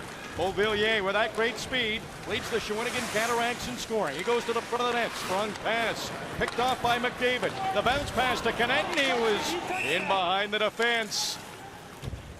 McDavid was trying to find an opening to Travis Konechny, and maybe the defensive strategy that Nick Kyprios went over with Team Cherry before the game helped out. That's been a tough line to contain, Nick. Touch to the net. Hey, boys. Hey, that's been a tough line to contain, that McDavid line. We got to create more chances here. Just what, 10 shots on goal halfway through the game. The sense is sometimes that you don't want to appear selfish, but we're trying to change that and get some pucks to the net. Well, there was an example. Juleson took a shot that was kind of a sinker ball. Just went wide. Pass up ahead to Konechny. Knocked in the air by Brendan Carlo. Okay, bud.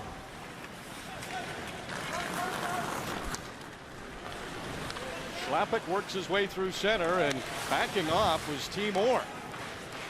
They're trying to trap things up with this 2-goal lead. Make things simple, try and turn it back the other way. Schlappick with not going to the front of the net, got a shot up high on Herbst. And the traffic was coming quickly. Herbst reacted even quicker to cover up as Schlappick got a chance to get Team Cherry on the board. They haven't been able to score yet.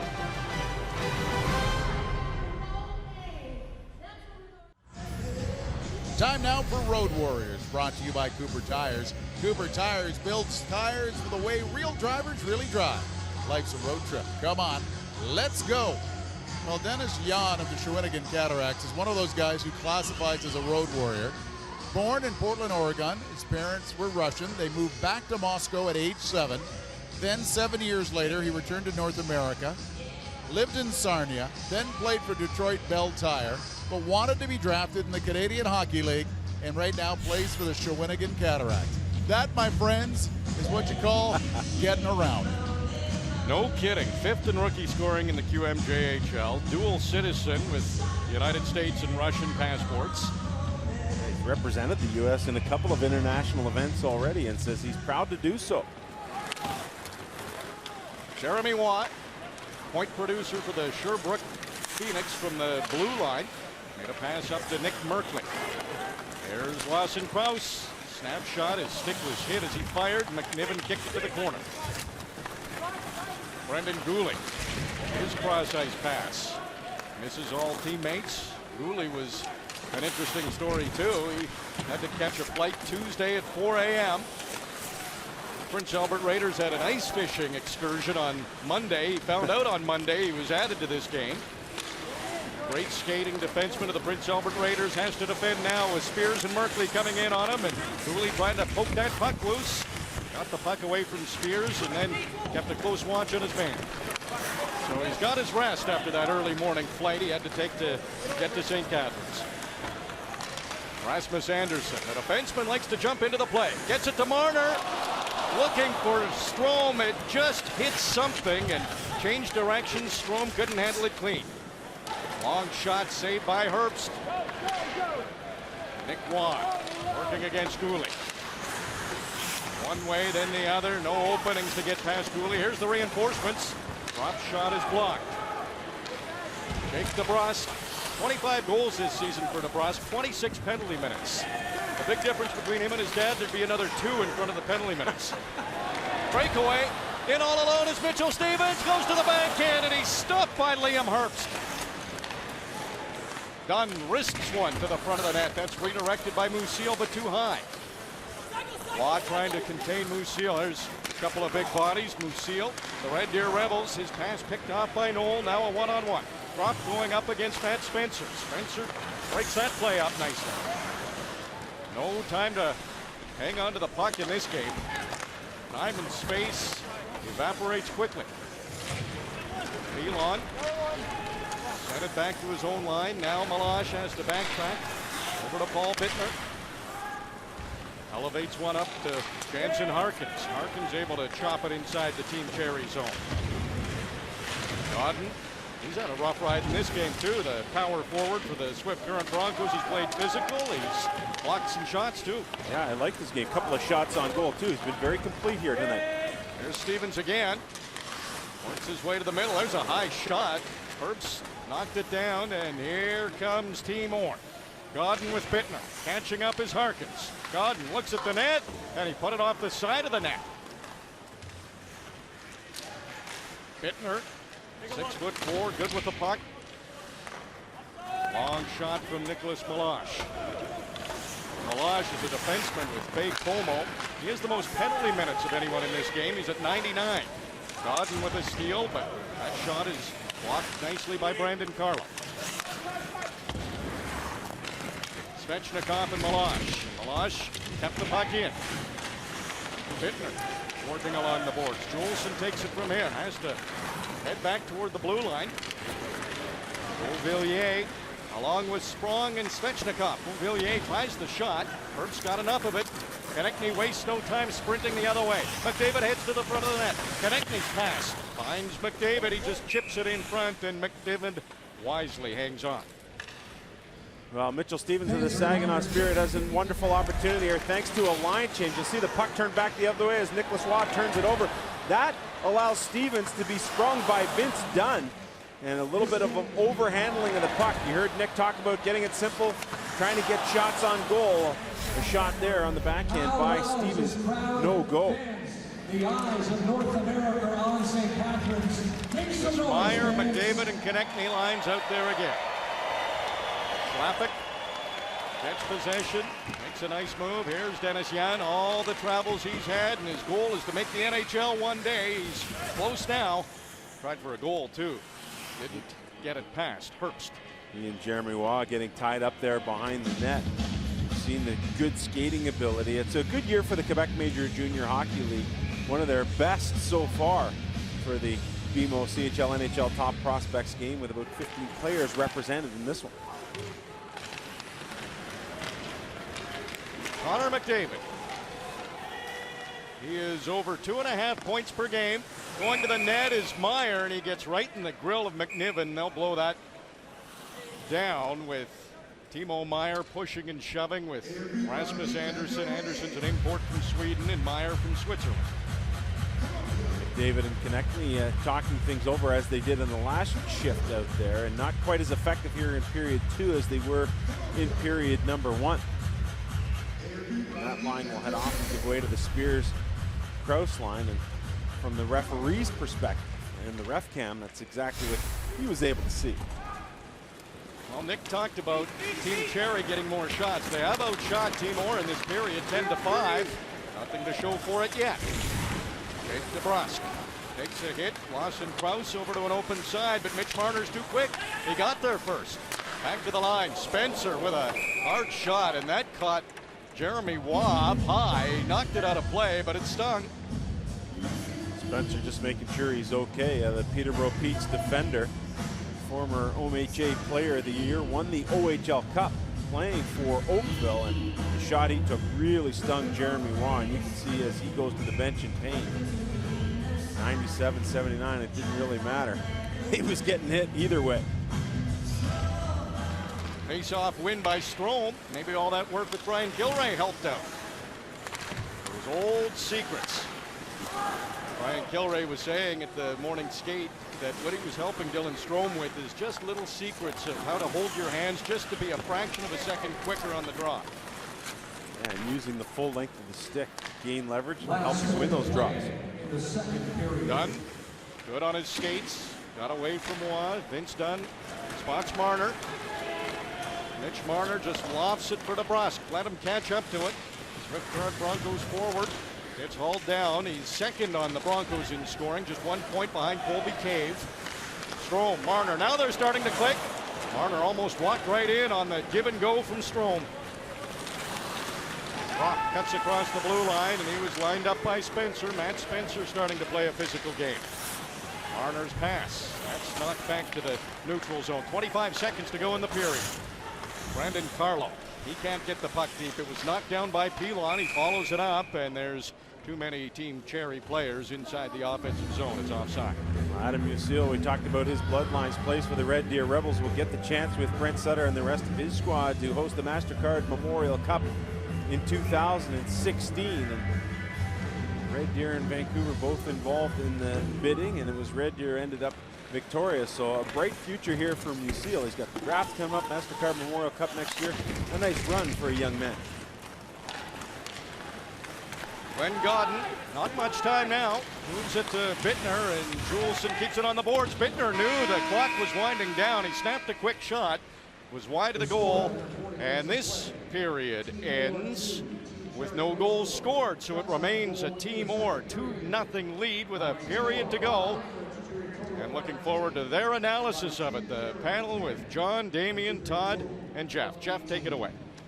RJ, thank you very much. Here on set, high above the rink here at Meridian Center in St. Catharines, home of the Ice Dogs, home of the Top Prospects game this year. No goals to talk about in that period. Gentlemen, let's focus on some other things. And when you say other things, we're talking about hitting, we're talking about back checking, we're talking about blocking shots, we're talking about physicality, we're talking about Lawson Crouse. Yeah, we're talking about things that a lot of the scouts came here to see, because I'm not sure they came to see goal scoring all the time. It's all that other stuff that players do. And Lawson Crouse has just developed over the last 6 months into a true force in the Ontario Hockey League. Most Canadians saw what he did at the World Junior Championship, what a valuable member he was here, and how big and mobile he is, and how he uses that size and speed to advantage. And he literally gives himself a buffer, because everybody wants to stay away from this guy on the ice. Guys get nervous when he's out there, and you can tell the defense, they're getting ready to move that puck up quick and get off the ice when Lawson Crouse is bearing down him on the forecheck. That's the kind of player he is. He's excellent at it. Damien, Dennis Jan is quite a story, isn't he, for Shawinigan? Well, and to me, that's one of the things I like about this game is the individual stories. You know, the old days of the kid growing up in little town Ontario and then going to play in the NHL, that still happens, but then you get stories like Dennis Jan, who was born in Portland, lived there for 5 years, then moved with his family back to Moscow. His parents are Russian. Lived there until he was 14. Came back, lived in Sarnia, played there for a year. Lived in Detroit, played there for a year. Went to Ann Arbor as part of the U.S. development program. And then ended up through the import draft as a member of the Shawinigan Cataracts. And it's just been all over the place. I think 6 cities in about, I don't know, his young lifetime. He adjusts, he speaks different languages, he's learning French, and he's becoming a goal scorer who's catching the eye of a lot of NHL teams. Just another stereotypical CHL story that we've all heard countless times, Damien. Guys you might have wanted to see a little bit more from through 40 minutes. Todd? Anthony Beauvillier coming in as CHL Player of the Week has been real quiet in this game, and Mitch Marner for me too. Mitch Marner, guys, we just got done pumping his tires before this game, and you know all the things I like about his game and the way he's played for the London Knights, and he's been quiet in this game. He's playing on a line with Dylan Strome and Jake DeBrusk, a line that looks on paper at least to be a good one, and he's had some giveaways and some ill-timed passes, so not the game he's wanting to have. You know, there are some kids, though, that have impressed. Just some of them weren't even supposed to be here. You know, when you look at Brendan Gooley, I think he's had a very good game. Really good. Jeremy Waugh, who's moving the puck out of his own zone pretty well, took the shot off the back there. I mean, there are some kids here that I think the scouts have raised their eyebrows at. Sure. Players that are distinguishing themselves. Speaking of distinguishing themselves, 2 distinguished citizens of this country, one of them the Prime Minister. Have a look at this, is what Stephen Harper tweeted a few moments ago. Honored to receive a signed jersey from Connor McDavid, who got a little help from his coach, the legendary Bobby Orr. Election year, draft year, a big year for both these two gentlemen. and you know where that's going, because our friend George Stroumboulopoulos early in the season showed us that the Prime Minister has quite a hefty closet full of hockey jerseys. Damien, are those property of Stephen Harper, or are those property of the Canadian government? That's what I want to know. It's an excellent question. Although one thing you do know about the Prime Minister, he's a member of a very exclusive club, John, the Society for International Hockey Research. There's my buddy. Yeah. Forget about Stephen Harper. How about autographs? Never mind McDavid. How many do you think Don Cherry has signed? Going to hear from Buffalo GM Tim Murray a little bit later on. Stay tuned.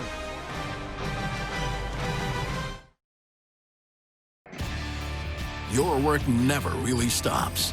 The jobs may change with the seasons, but the need for power, performance, and affordability doesn't.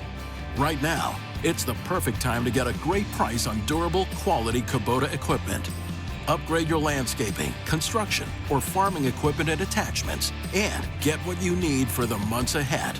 Because work never stops, and neither does Kubota. See your local Kubota dealer today.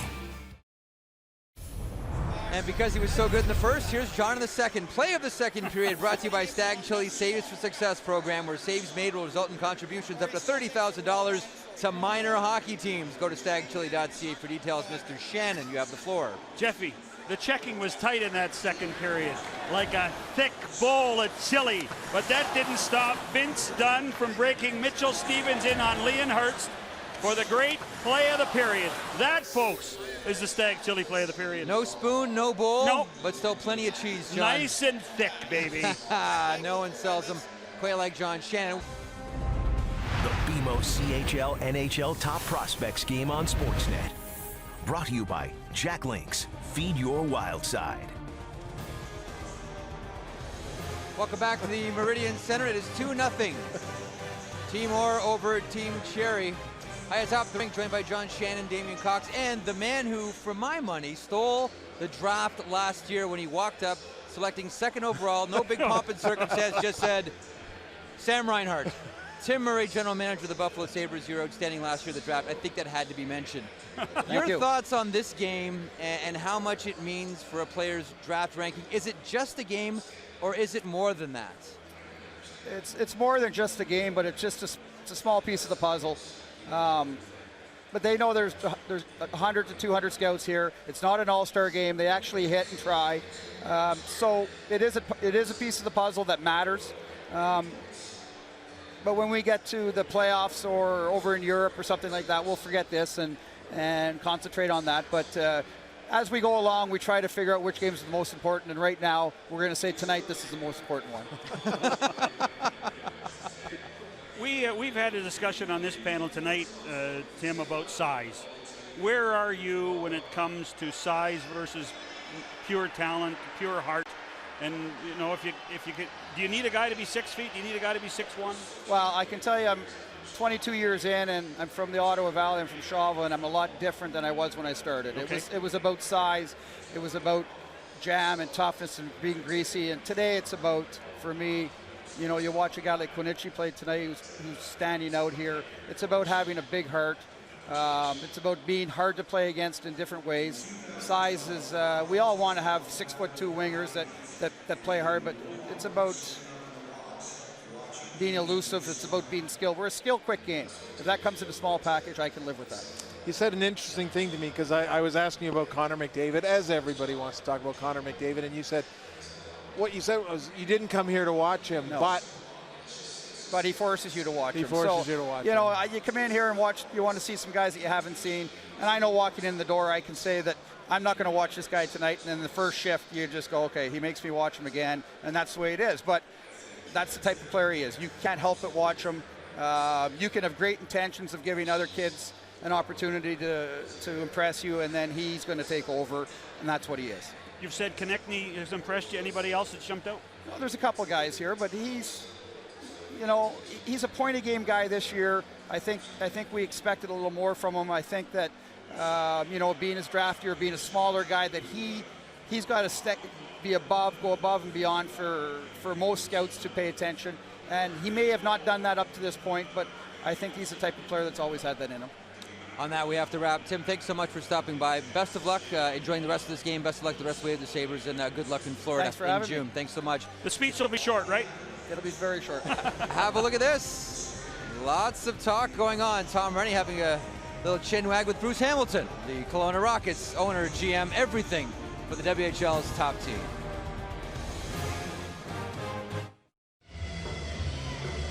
This weekend, the NHL's best aim to entertain. Don't miss the NHL All-Star Skills Competition Saturday at 6:30 Eastern, and the All-Star Game on Sunday at 5 o'clock Eastern on CBC. The big game right now is in St. Catharines here at the Meridian Center. One period to go. Team Cherry, Team Orr, and Team Cherry needs goals. Maybe they'll look for the OHL's top scorer to get something going. Here's Rob Falls. Right now, Team Orr with a 2-0 lead, and I imagine Mitchell Marner, the instructions from the coaching staff were to get some shots on goal. Yeah, we know they have two good goalies in that, but I don't think we get enough rubber on them. That's what we're really focused on this period. Were you guys trying to do too much with the extra pass where you're trying to get that perfect play? Yeah, I think that's why we're not connecting right now, and we're going to go out here and we're going to keep it easy. Are you enjoying this experience? Yeah, it's a lot of fun playing against the best of Canada and all of the world. So it's going to be a fun game to finish off here. Good third period. Thank you. Mitchell Marner of the London Knights. We know he can score, and I know that Don Cherry and Brian Kilroy have said this word, boys. Shoot! Here's the call of the third. RJ Brutta and Sam Constantino. Well, we're going to shoot to talk to both Nick and Doug on their respective benches. Nick, you got a period to go to create some offense. What do you have to do? Well, we did in the last 10 minutes. We started getting pucks to the net here. I think the guys are just starting to relax a little bit. So 20 minutes is enough on a 2-0 score to get back into this game and hopefully win it. Did you drop a trap there in between periods, Doug? We're Nick's using cliches over there. We're using a little more strategy on this bench. So, you know, it's we let down a little bit, but I've got confidence that the group will come through here.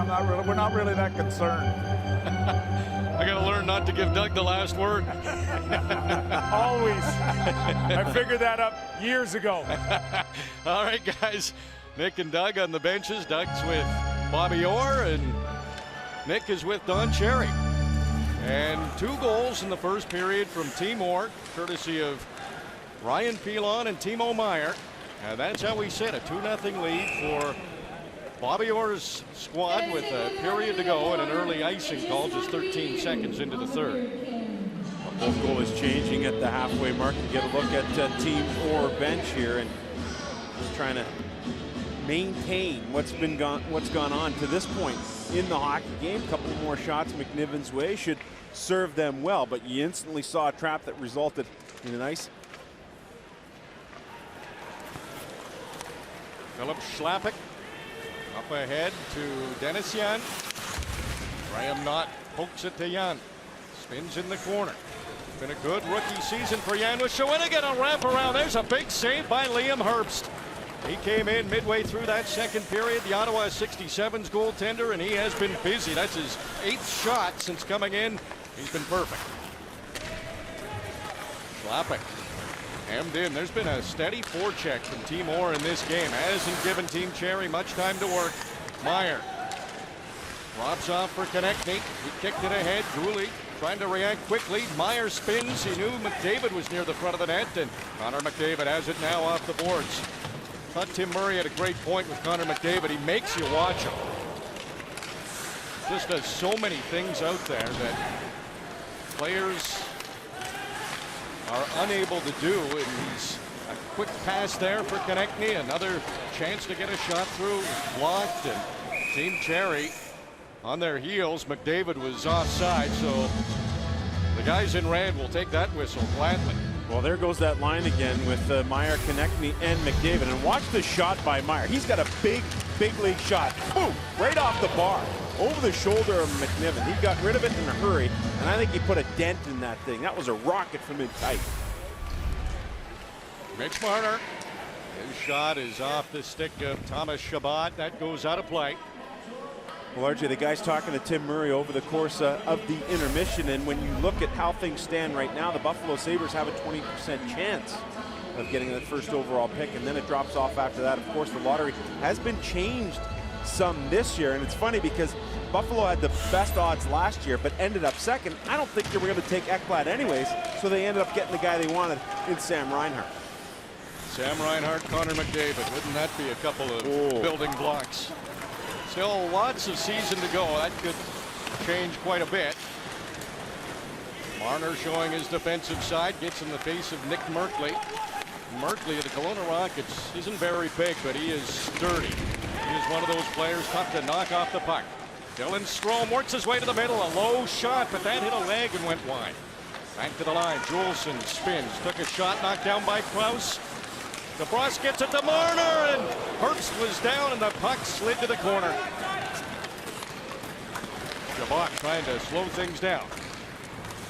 Hits it up ahead to Blake Spears. Dunn steps in front of him. Juleson. He's trying to deal with drop net. Spears has lost his stick. Able to control it with his skates along the boards till he retrieved the stick. Juleson then took it away but didn't clear. Ryan Pilon. Bouncing puck, got it in front of that Team Cherry net, but it's quickly cleared by Juleson down to the Team Orr zone. Ivan Provorov. You see that right hand of his is up pretty high. He's got a 4-inch extension on his stick. Helps him defensively and doesn't hurt him offensively, that's for sure. Yeah, it says it helps him with a slap shot as well, and if you've seen him shoot it, it works. Third in Western Hockey League defenseman scoring, leads all rookies in the dub in scoring. And Brandon's a very good team leading the Eastern Conference in the Western Hockey League, and you could really make an argument that Provorov's their best player. Hourluck out for a month now, but Quenneville and still plenty of talent. Noel and Patrick going to be dynamite in the draft a couple of years from now. Cale Clegg, exciting young team to watch in Brandon. Brendan Carlo, member of the United States at the World Junior Hockey Championship. Sends it into the Timor zone. They're content just to play catch with it. Guillaume Brisebois splits through a couple of Team Cherry forecheckers. He'll jump into the rush. Leads his Ankeny Panthers Ticon, a defenseman scoring. Harkins off the side of the net. Comes back to Bittner. Poked away from him by Knock. Jan over to the open man, coming in with Schlappick, but the 3 Team Cherry players couldn't stay onside. Well, Schlappick, good opportunity, and Dylan Strome has just had the puck elude him for a good portion of the night, playing with Marner and DeBrusk on that line, and you'll see DeBrusk spins around, Marner's got it, Strome just has it kind of go right past them, and the second time that's happened with Marner on the sending end. Rasmus Anderson lightly sends it to the corner. He had a head of steam, so he'll go in on Nicholas Melange. Comes up with it, chops it in front of the net, but it was bouncing, and Graham Knott couldn't handle it clean. Bittner has a stride to the outside, and Brendan Gooley with that good speed forced Bittner to shoot, and McNiven made the save. Excellent stride by Gooley, and I know Todd Warner was really impressed with his test results. You're starting to see why he has skated extremely well in this game. Anderson waiting for something to develop up the middle. Dennis Yan kicks a puck down to the corner. Jeremy Waugh, who blocked a shot late in the second period that was up near his shoulder or neck area, is fine. He's back out there. Glenn Godden, Swift Current Broncos, he's at the tail end of a shift. He knew Meyer was fresh off the bench. Sent it in, but what a good skater Vince Dunn is. Made a good outlet pass. Stevens sends it back to Dunn. Look at the white sweaters converge on him. Shabbat, he'll jump into the play now. Looks in front of the net, nobody open, so he'll send it to the corner. Timo Meyer trying to get loose to get there, but Matt Spencer from Oakville, the Peterborough Pete's defenseman. He's in on this rush. Musil to Spencer. Tried to cut to the middle, but Shabbat was not going to let that happen. Never panic, Shabbat. Here's a breakaway for Travis Konechny. He scores!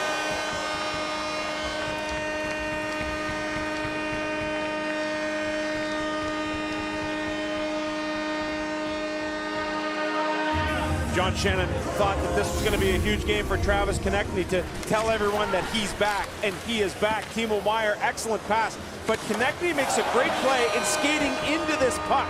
Instead of staying wide, he skates right into it. That brings him to the middle of the ice. Now he's got all kinds of options, and he beats McNiven upstairs, glove side.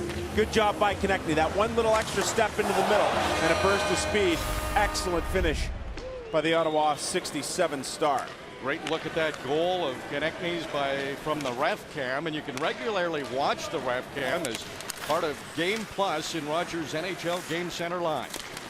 It's pretty cool, that thing. I don't know if you've ever tried it out, but you can change camera views. You get the star cam. There's lots of different options there to watch the game in a different way. Burst of speed from Lawson Krause, creating another chance for Timor. 3-0 lead for Bobby Orr's troops. Provorov sends it down to Krause. Carlo has his hands full dealing with Krause. Those two continue to work down low. A little bit of help from DeBrusk. Strome, just a little chip, enough to get it outside the zone.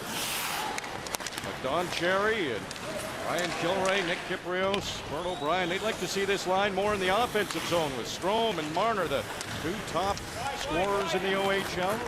Jake DeBrusk, he's got the good hands. Brisebois, he's jumped into the play a couple of times in this period. Long shot on McNiven, got a piece of it. It came back to him, and this time he hangs on. Timor has extended their lead to 3. Travis Konechny, the 67's captain, with a beauty on a breakaway.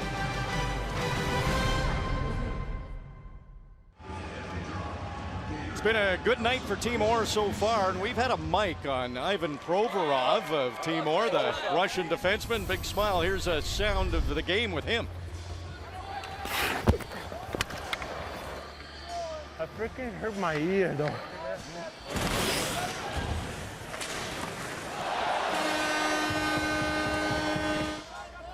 Act like you've been there before. Well, that's his good buddy, his roommate, his defense partner, Ryan Pilon, who scored the first goal and giving him the gears a little bit, and knows he has a mic on, so uses proper language too. That's good. Quite a character. Got the Russian mouth guard working. Silver medalist at the World Juniors. Sprong leads this Cherry rush. Sharp angle, doesn't get it to the net. The 17 playing on that Russian team, and we get to know Valeri Bragin, the Russian coach over the Subway Super Series, and he's not into doing favors for players for the future. He took the best team, so that tells you how good Ivan Provorov was, youngest player on that silver medal team. Yeah, he's not easily impressed. Sprong circling the net, has to go back to the line. Dunn has had a strong game for Team Cherry. His shots wide of the net. Talked to Provorov about the Bragin walking on the boards too when he was facing his players. He said when he got back to Brandon, he went to the bench and stood on the dasher board to see how tough it was. He said he could barely stand up, let alone walk along the dasher board like Bragin was doing. He said he's never seen anything like that in his life. I'm sure Kelly McCrimmon told him to get down too. Yeah, do not hurt yourself doing that. Harkins gets bumped off the puck. Schlappick shot blocked nicely by Jeremy Weil. He'll need the ice bag after this one. Glenn Godden pass into the skates of Harkins. Picks it up very well over to Bittner. He goes to Shabbat. Waugh snaps one toward the net. That was dangerous. It was redirected. Fortunately for Michael McNiven, it was wide of the net. Marner off the boards. That didn't fool Shabbat. Harkins is by himself, working against Schlappick and Juleson. Schlappick up ahead to his teammate Dennis Yan. Carlo's in on this rush. Dangerous backhand. Herbst, another solid save. Marner's pass, that's picked off by Konechny. He's been everywhere when he's on the ice. Konechny glides into the Team Cherry zone, waits for McDavid. Now the pass across for Provorov, who'd jumped into the play. He was looking for another point, and that's his offensive instincts. He realized there was an odd man opportunity. Konechny scores again.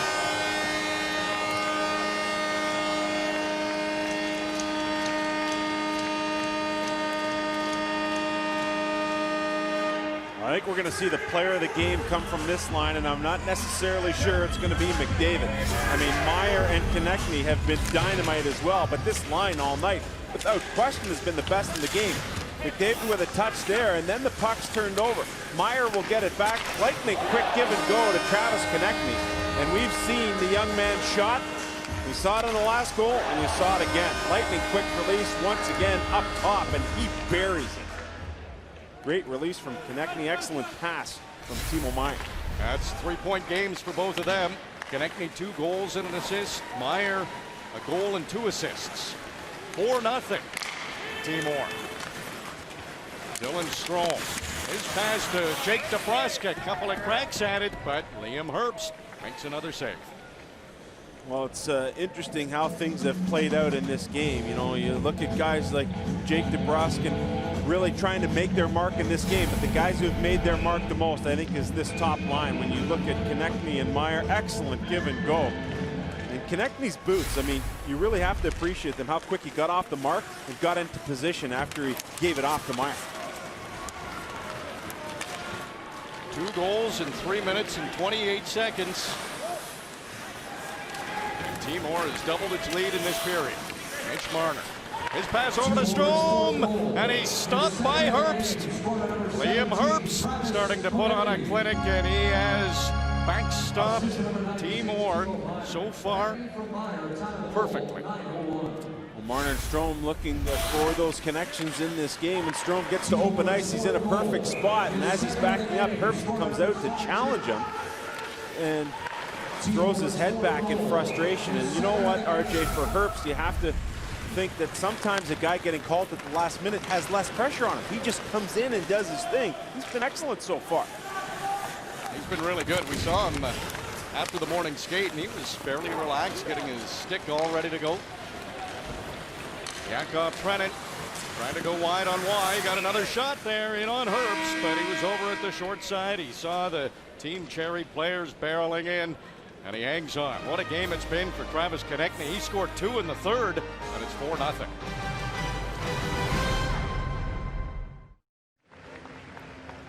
Travis Konechny has done Clacken, Ontario proud. What a game he's had. 3 points. He is the focus of our game spotlight.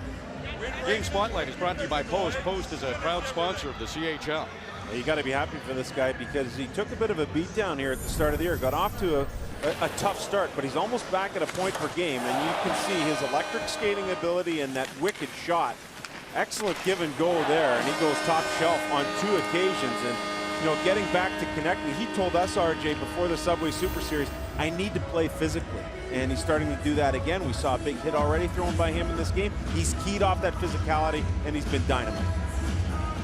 Captain of the Ottawa 67s at just 17. He said he was a little uncomfortable with that at the start, and veteran players came up to him and said, you lead. This is your team. And he said with that support, he's felt really good, and it's become a lot more comfortable with that C on his chest. Watt. It was cross ice, but that was too far for drop to reach, and it's icing against Timor. Well, there was a poll on Sportsnet.ca. Which forward can do the most for his NHL draft status? And Evgeny Svechnikov of the Cape Breton Screaming Eagles has an edge at 44%. Yeah, it's interesting because Strome and Marner were already ranked high, so that makes sense that Svechnikov was ranked as a lower guy. Drop, walking right in, and Nathan Knoll of the St. John Sea Dogs makes it 5-0.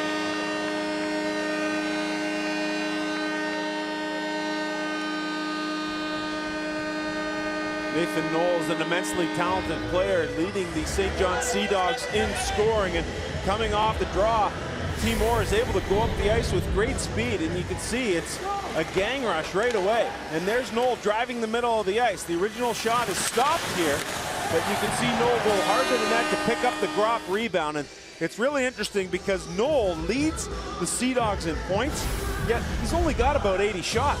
They sat down with him, Ross Yates, a couple of weeks ago and said, hey, listen, the top shooters in this league, guys like Anthony Beauvillier, 225 shots, you have to shoot the puck more. He's starting to learn to do that, rewarded by going hard to the net on this occasion. Knoll coming in 55th among North American skaters. How about the St. John Sea Dogs? Back to prominence. Yes, they are. A couple of players in this game, Knoll and Shabbat. Sebastian Auger is having another good year in between the pipes. Team Cherry in trouble again. They got about 100 guys on that central scouting list and felt slighted that they thought there could have been a couple more. Juleson just lofts it out to center, hoping one of his teammates can come up with it. Daniel Sprong does. Sends it to the corner. There's Beauvillier. Big hit on Ryan Pilon. They both fall. Carlo knocks it down. Bittner follows up. Godden takes a hit from Carlo. Svechnikov.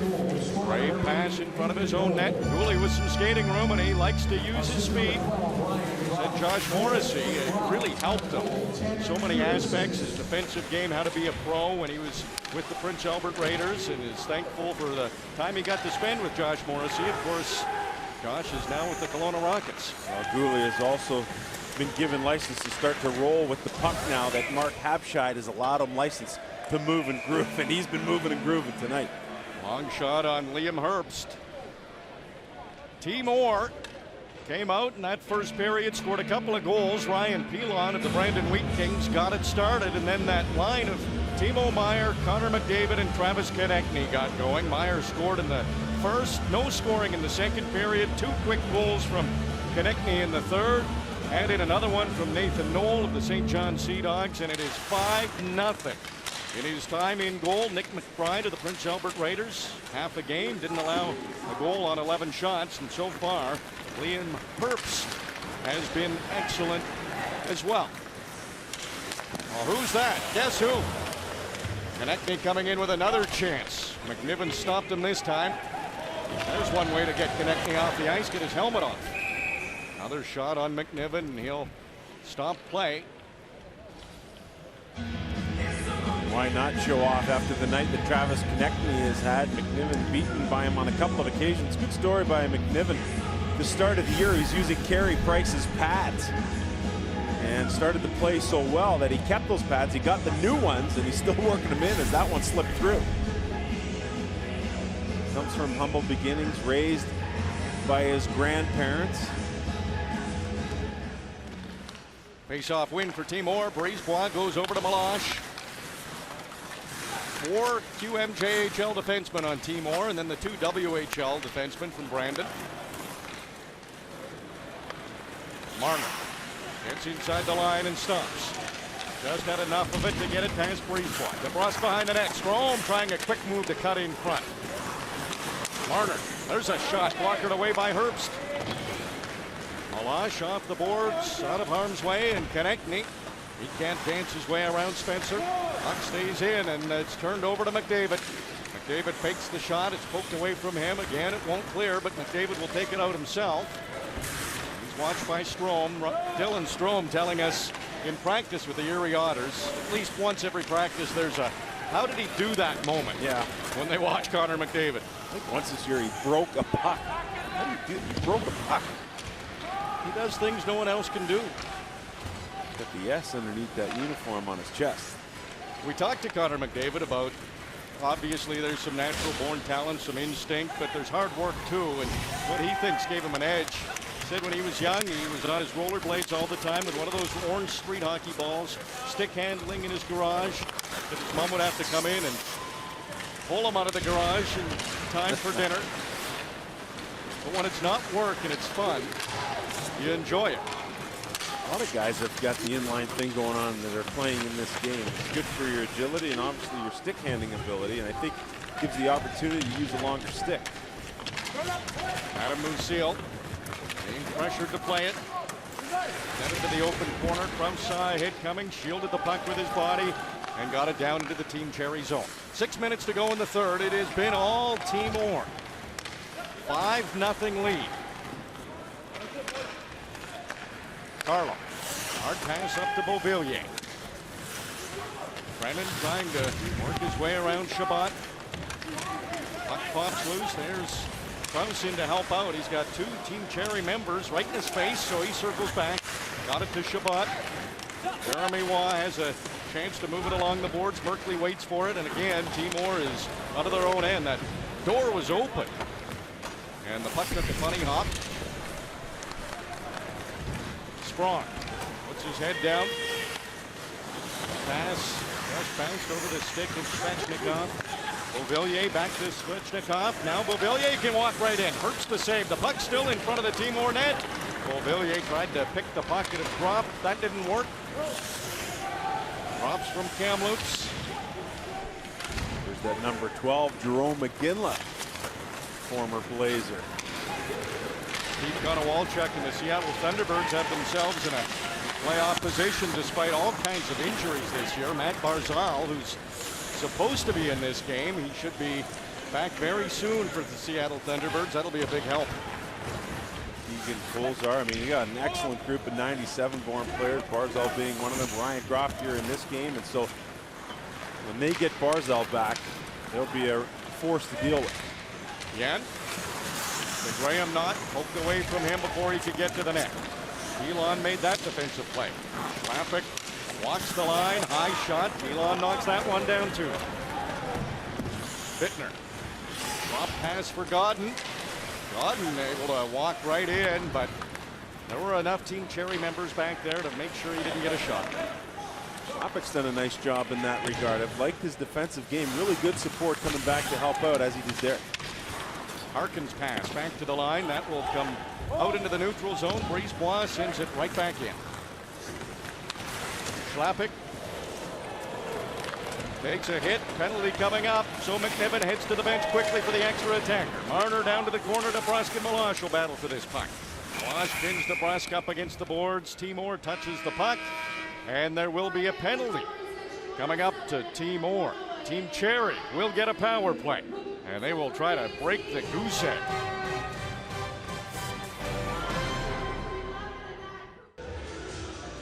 5-0 Team Orr back here at the Meridian Center alongside John Shannon, Damian Cox, and Todd Warner. Pre-game, guys, you talked about Konechny, Sprong, and Merkley, respectively. I know you like your guy. Well, I mean, we haven't talked much about McDavid, but we have talked about the guys that played with McDavid, and certainly Travis Konechny has taken full advantage of playing with number 97. Yep. And I think Daniel Sprong showed a lot of individual stuff, not a lot of interaction with his teammates, which is probably what a lot of scouts thought of him already. They're going to want to see a lot more. Merkley, for me, average. He was as advertised. I thought he got in on the forecheck and used his body and created some turnovers and things. Krause was on the receiving end of some of his passes, but generally pretty quiet. All right, and don't forget, tomorrow on Friday Night Hockey, Kamloops Blazers facing off against the Victoria Royals. Your chance to watch Team Canada gold medal defenseman Joe Hicketts, 10:30 Eastern, 7:30 Pacific. Back to Sam and RJ. Thank you, Jeff. 3:38 to go in the third, and Team Cherry going on a power play. They've had a power play already in this game, the only previous one, but clearly 0 for 1. They haven't been able to score yet. So here it is. DeBrusk, Strome, and Marner up front. Juleson and Carlo on the blue line. Meloche rips it around. Carlo sprints over to keep it in. Jake DeBrusk. Down to Strome, now Marner. Carlo gives it back to Marner. He can be extremely creative when given an opportunity. Goes to the back door. Juleson was pinching down. Herbst had that side all covered up. Back to Carlo. Makes a pass over to the corner. Strome couldn't handle that hot pass. Konechny trying to clear, can't do it. Comes back to Carlo. Marner sets up shot. Hands off to Strome. Again, Juleson coming in. Another save by Herbst. He has been quick in that net, and he's made some big saves. Getting peppered right now on this power play. Juleson. He's had the two best chances. Took away from him by McDavid, but he kept it in. Now Marner goes to the corner. DeBrusk trying to keep it away from Meloche. He found Strome. Working in tight quarters with Marner. Back to Strome. DeBrusk heads to the front of the net. Strome being tied up by Meloche. Now he breaks free. Goes to Marner. His pass blocked by Meloche. Strome has it again. Cuts to the middle. No chance to get a shot, so he gives it to Juleson. Marner back to Strome. Tried the one-time play. Brisebois there. Didn't let it get through to the net. Team Orr has been hemmed in by this big line for Team Cherry, but Team Cherry hasn't been able to score. Strome in front of the net, spins and just misses the net. Mitch Marner, he's dancing right now. Full circle. Makes a pass to DeBrusk. Trying to tuck it in short side, but the paddle of Herbst was down. Marner has it bounce over his stick. This whole power play has been inside the Team Orr zone, and Team Cherry's had an offensive zone change. Phil Stevens leaves it to Marner, and another big save by Liam Herbst. Take a breather, Liam. Made all kinds of saves, gives us a chance to see what's coming up on Sportsnet Central. Here's Canada Vonka. Oh, RJ, we have an all-star edition of Sportsnet Central coming up for you. I like that save. Yeah, we're going to tell you who's going to the NBA All-Star Game and who's not going to the NHL All-Star Game. Guys? Well, Canada Vonka, nothing's changed. Liam Herbst all over that crease, stopping every chance Team Cherry's had, and he has had a great sequence. Yeah, it's been excellent, and you have to be happy for Herbst, who wondered at one point in his life if he'd ever be able to play the game again. He's playing it at a high level. And keep in mind, this is a huge opportunity.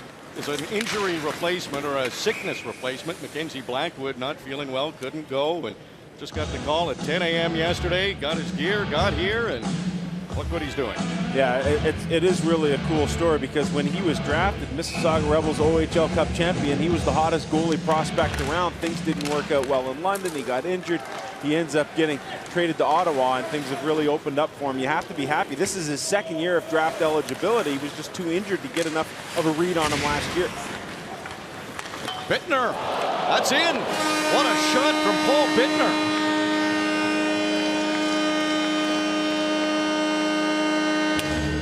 Michael McNiven of the Owen Sound Attack has unbelievable numbers, but they have really exploited the upper part of the net against them. Konechny with two shots up high, and then it's Bittner.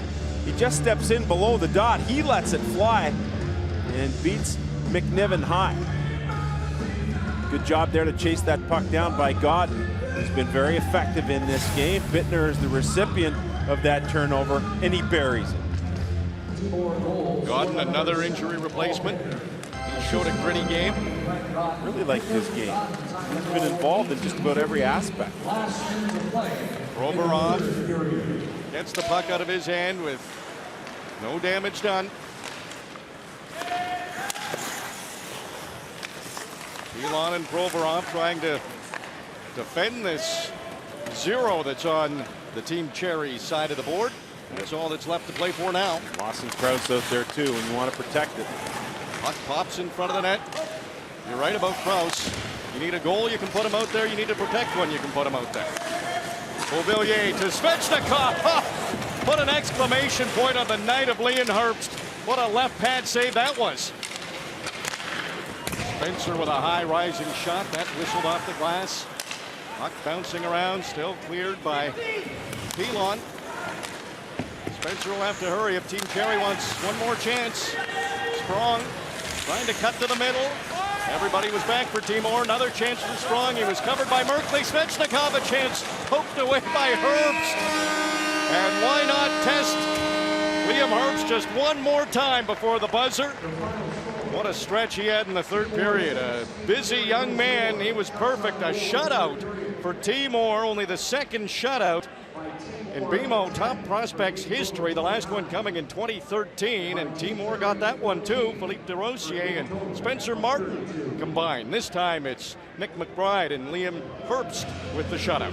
You saw Herbst look skyward and pump both of his fists in the air. I don't think there could be a happier guy in the building right now than Liam Herbst after all he's gone through to come in and play the way he did. And it wasn't easy stuff. A lot of difficult saves, but he was excellent in this game, and you got to be happy for the Ottawa 67's keeper. Yes, he should be smiling. He was great in goal. Nick McBride held the fort to start things off for Team Orr. It was a big game for Travis Konechny, a couple of goals and an assist. Timo Meier certainly helped himself. He had a goal and 2 assists, so some big games from Team Orr and another victory for Bobby Orr's side. Let's hand things over to Jeff Merrick in the panel. Jeff. RJ, thanks very much. Alongside John Shannon, Todd Warner, and Damian Cox. A big night for a couple of Ottawa 67s. The goaltender Liam Herbst and Travis Konechny. Some wide brush thoughts to kick off the post game here. What'd you make of today's game, John? Well, you know the impact of Connor McDavid, and one way or the other, whether it was what he did early on and how aggressive he was, but then how he seemed to influence what his 2 line mates could do when you think about how good Meier was with 1 and 2 and how great Konechny was with 2 and 1. Yeah, and unfortunately it turned into a pretty one-sided game, which we are used to it being closer than that, and that really seemed to, I mean, the red team just didn't seem to be able to get their act together in quite the same way as the white team. And I'm going to hear it all the way to Columbus, Ohio tonight when I drive there as Doug McLean critiques Nick Kiprio's style of coaching. I thought there were moments, but you know, other than Travis Konechny, you know, was there a guy who really jumped out at you? Not the same way, no. But there was a lot of individual stuff, and I would imagine a lot of food for fodder for the scouts that all left here en masse with about 5 minutes left. 5 minutes left, yes. They all left as a group, all of them in their black coats, and I'm sure there's stuff here that they can build on and go forward. Only thing I would add is just really proud to see what Travis Konechny did tonight. You know, really a lot of pressure on him. Really, we talked about him early in the season. New captain, new system under Jeff Brown, and took some time to really get rolling. He's played well of late, and again, a chance for him to kind of resurrect his status as a top flight player. And here's a nice moment with the 2 coaches. Oh, here, hang on. Grapes is going into his back pocket. This can only mean one thing. Oh, here we go. He's pulling out the wallet. Oh, here we go. Here's the money that we see every year. Whoa, they don't mess around, these 2, eh? Boy.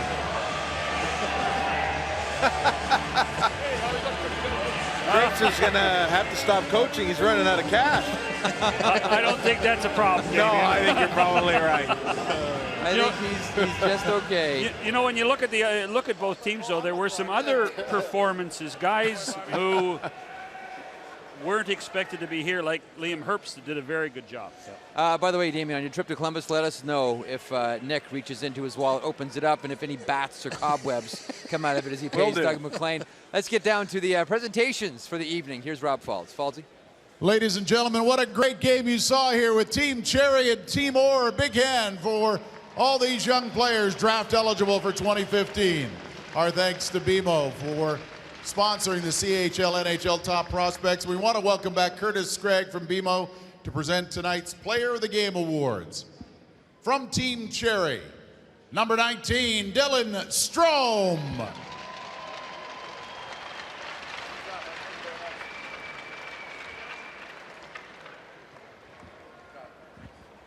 From Team Orr, Player of the Game, number 17, Travis Konechny.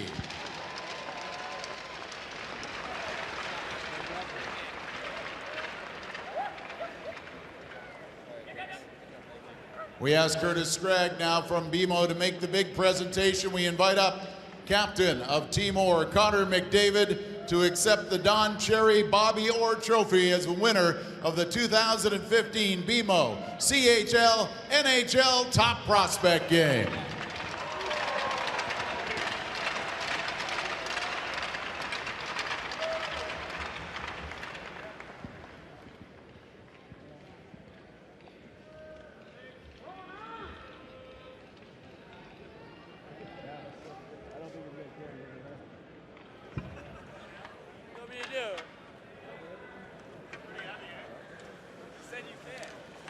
I think it's too heavy to carry. As Connor McDavid rallies the troops and gets Team Orr around the trophy for the ceremonial photograph, you have to figure somewhere down the road Nick and Don will be able to get their squad back around this trophy. Not sure what it's going to take, but have a look at it. That's Connor McDavid, captain of Team Orr. All smiles after a really strong hockey game where, to your point, Todd, we saw Travis Konechny really distinguish himself and had the performance that, well, John was talking about as late as yesterday. Having the performance he needed to have. Yeah, started from the first shift. Connor McDavid taking guys one-on-one and just setting the tone for his team and his line mates. So this is how it's going to go tonight. So get ready. And good for him. Here he is with the trophy. That's sadly a line we may never see together again. Travis Konechny, Timo Meier, and Connor McDavid. Right. It was fun to watch them for one night. Make note, that was the first and only time Konechny and McDavid have played on the same line, period. And it was magical. A big 6-0 victory for Team Orr. A big night for Travis Konechny with 2 goals. A big night for Timo Meier of the Halifax Mooseheads. He picks up a goal and 2 assists. And a great night of CHL action. Team Orr 6-0 over Team Cherry from the Meridian Center here in St. Catharines. On that, we bid you good evening and say hello to Sportsnet Central with Ken and Ivanka.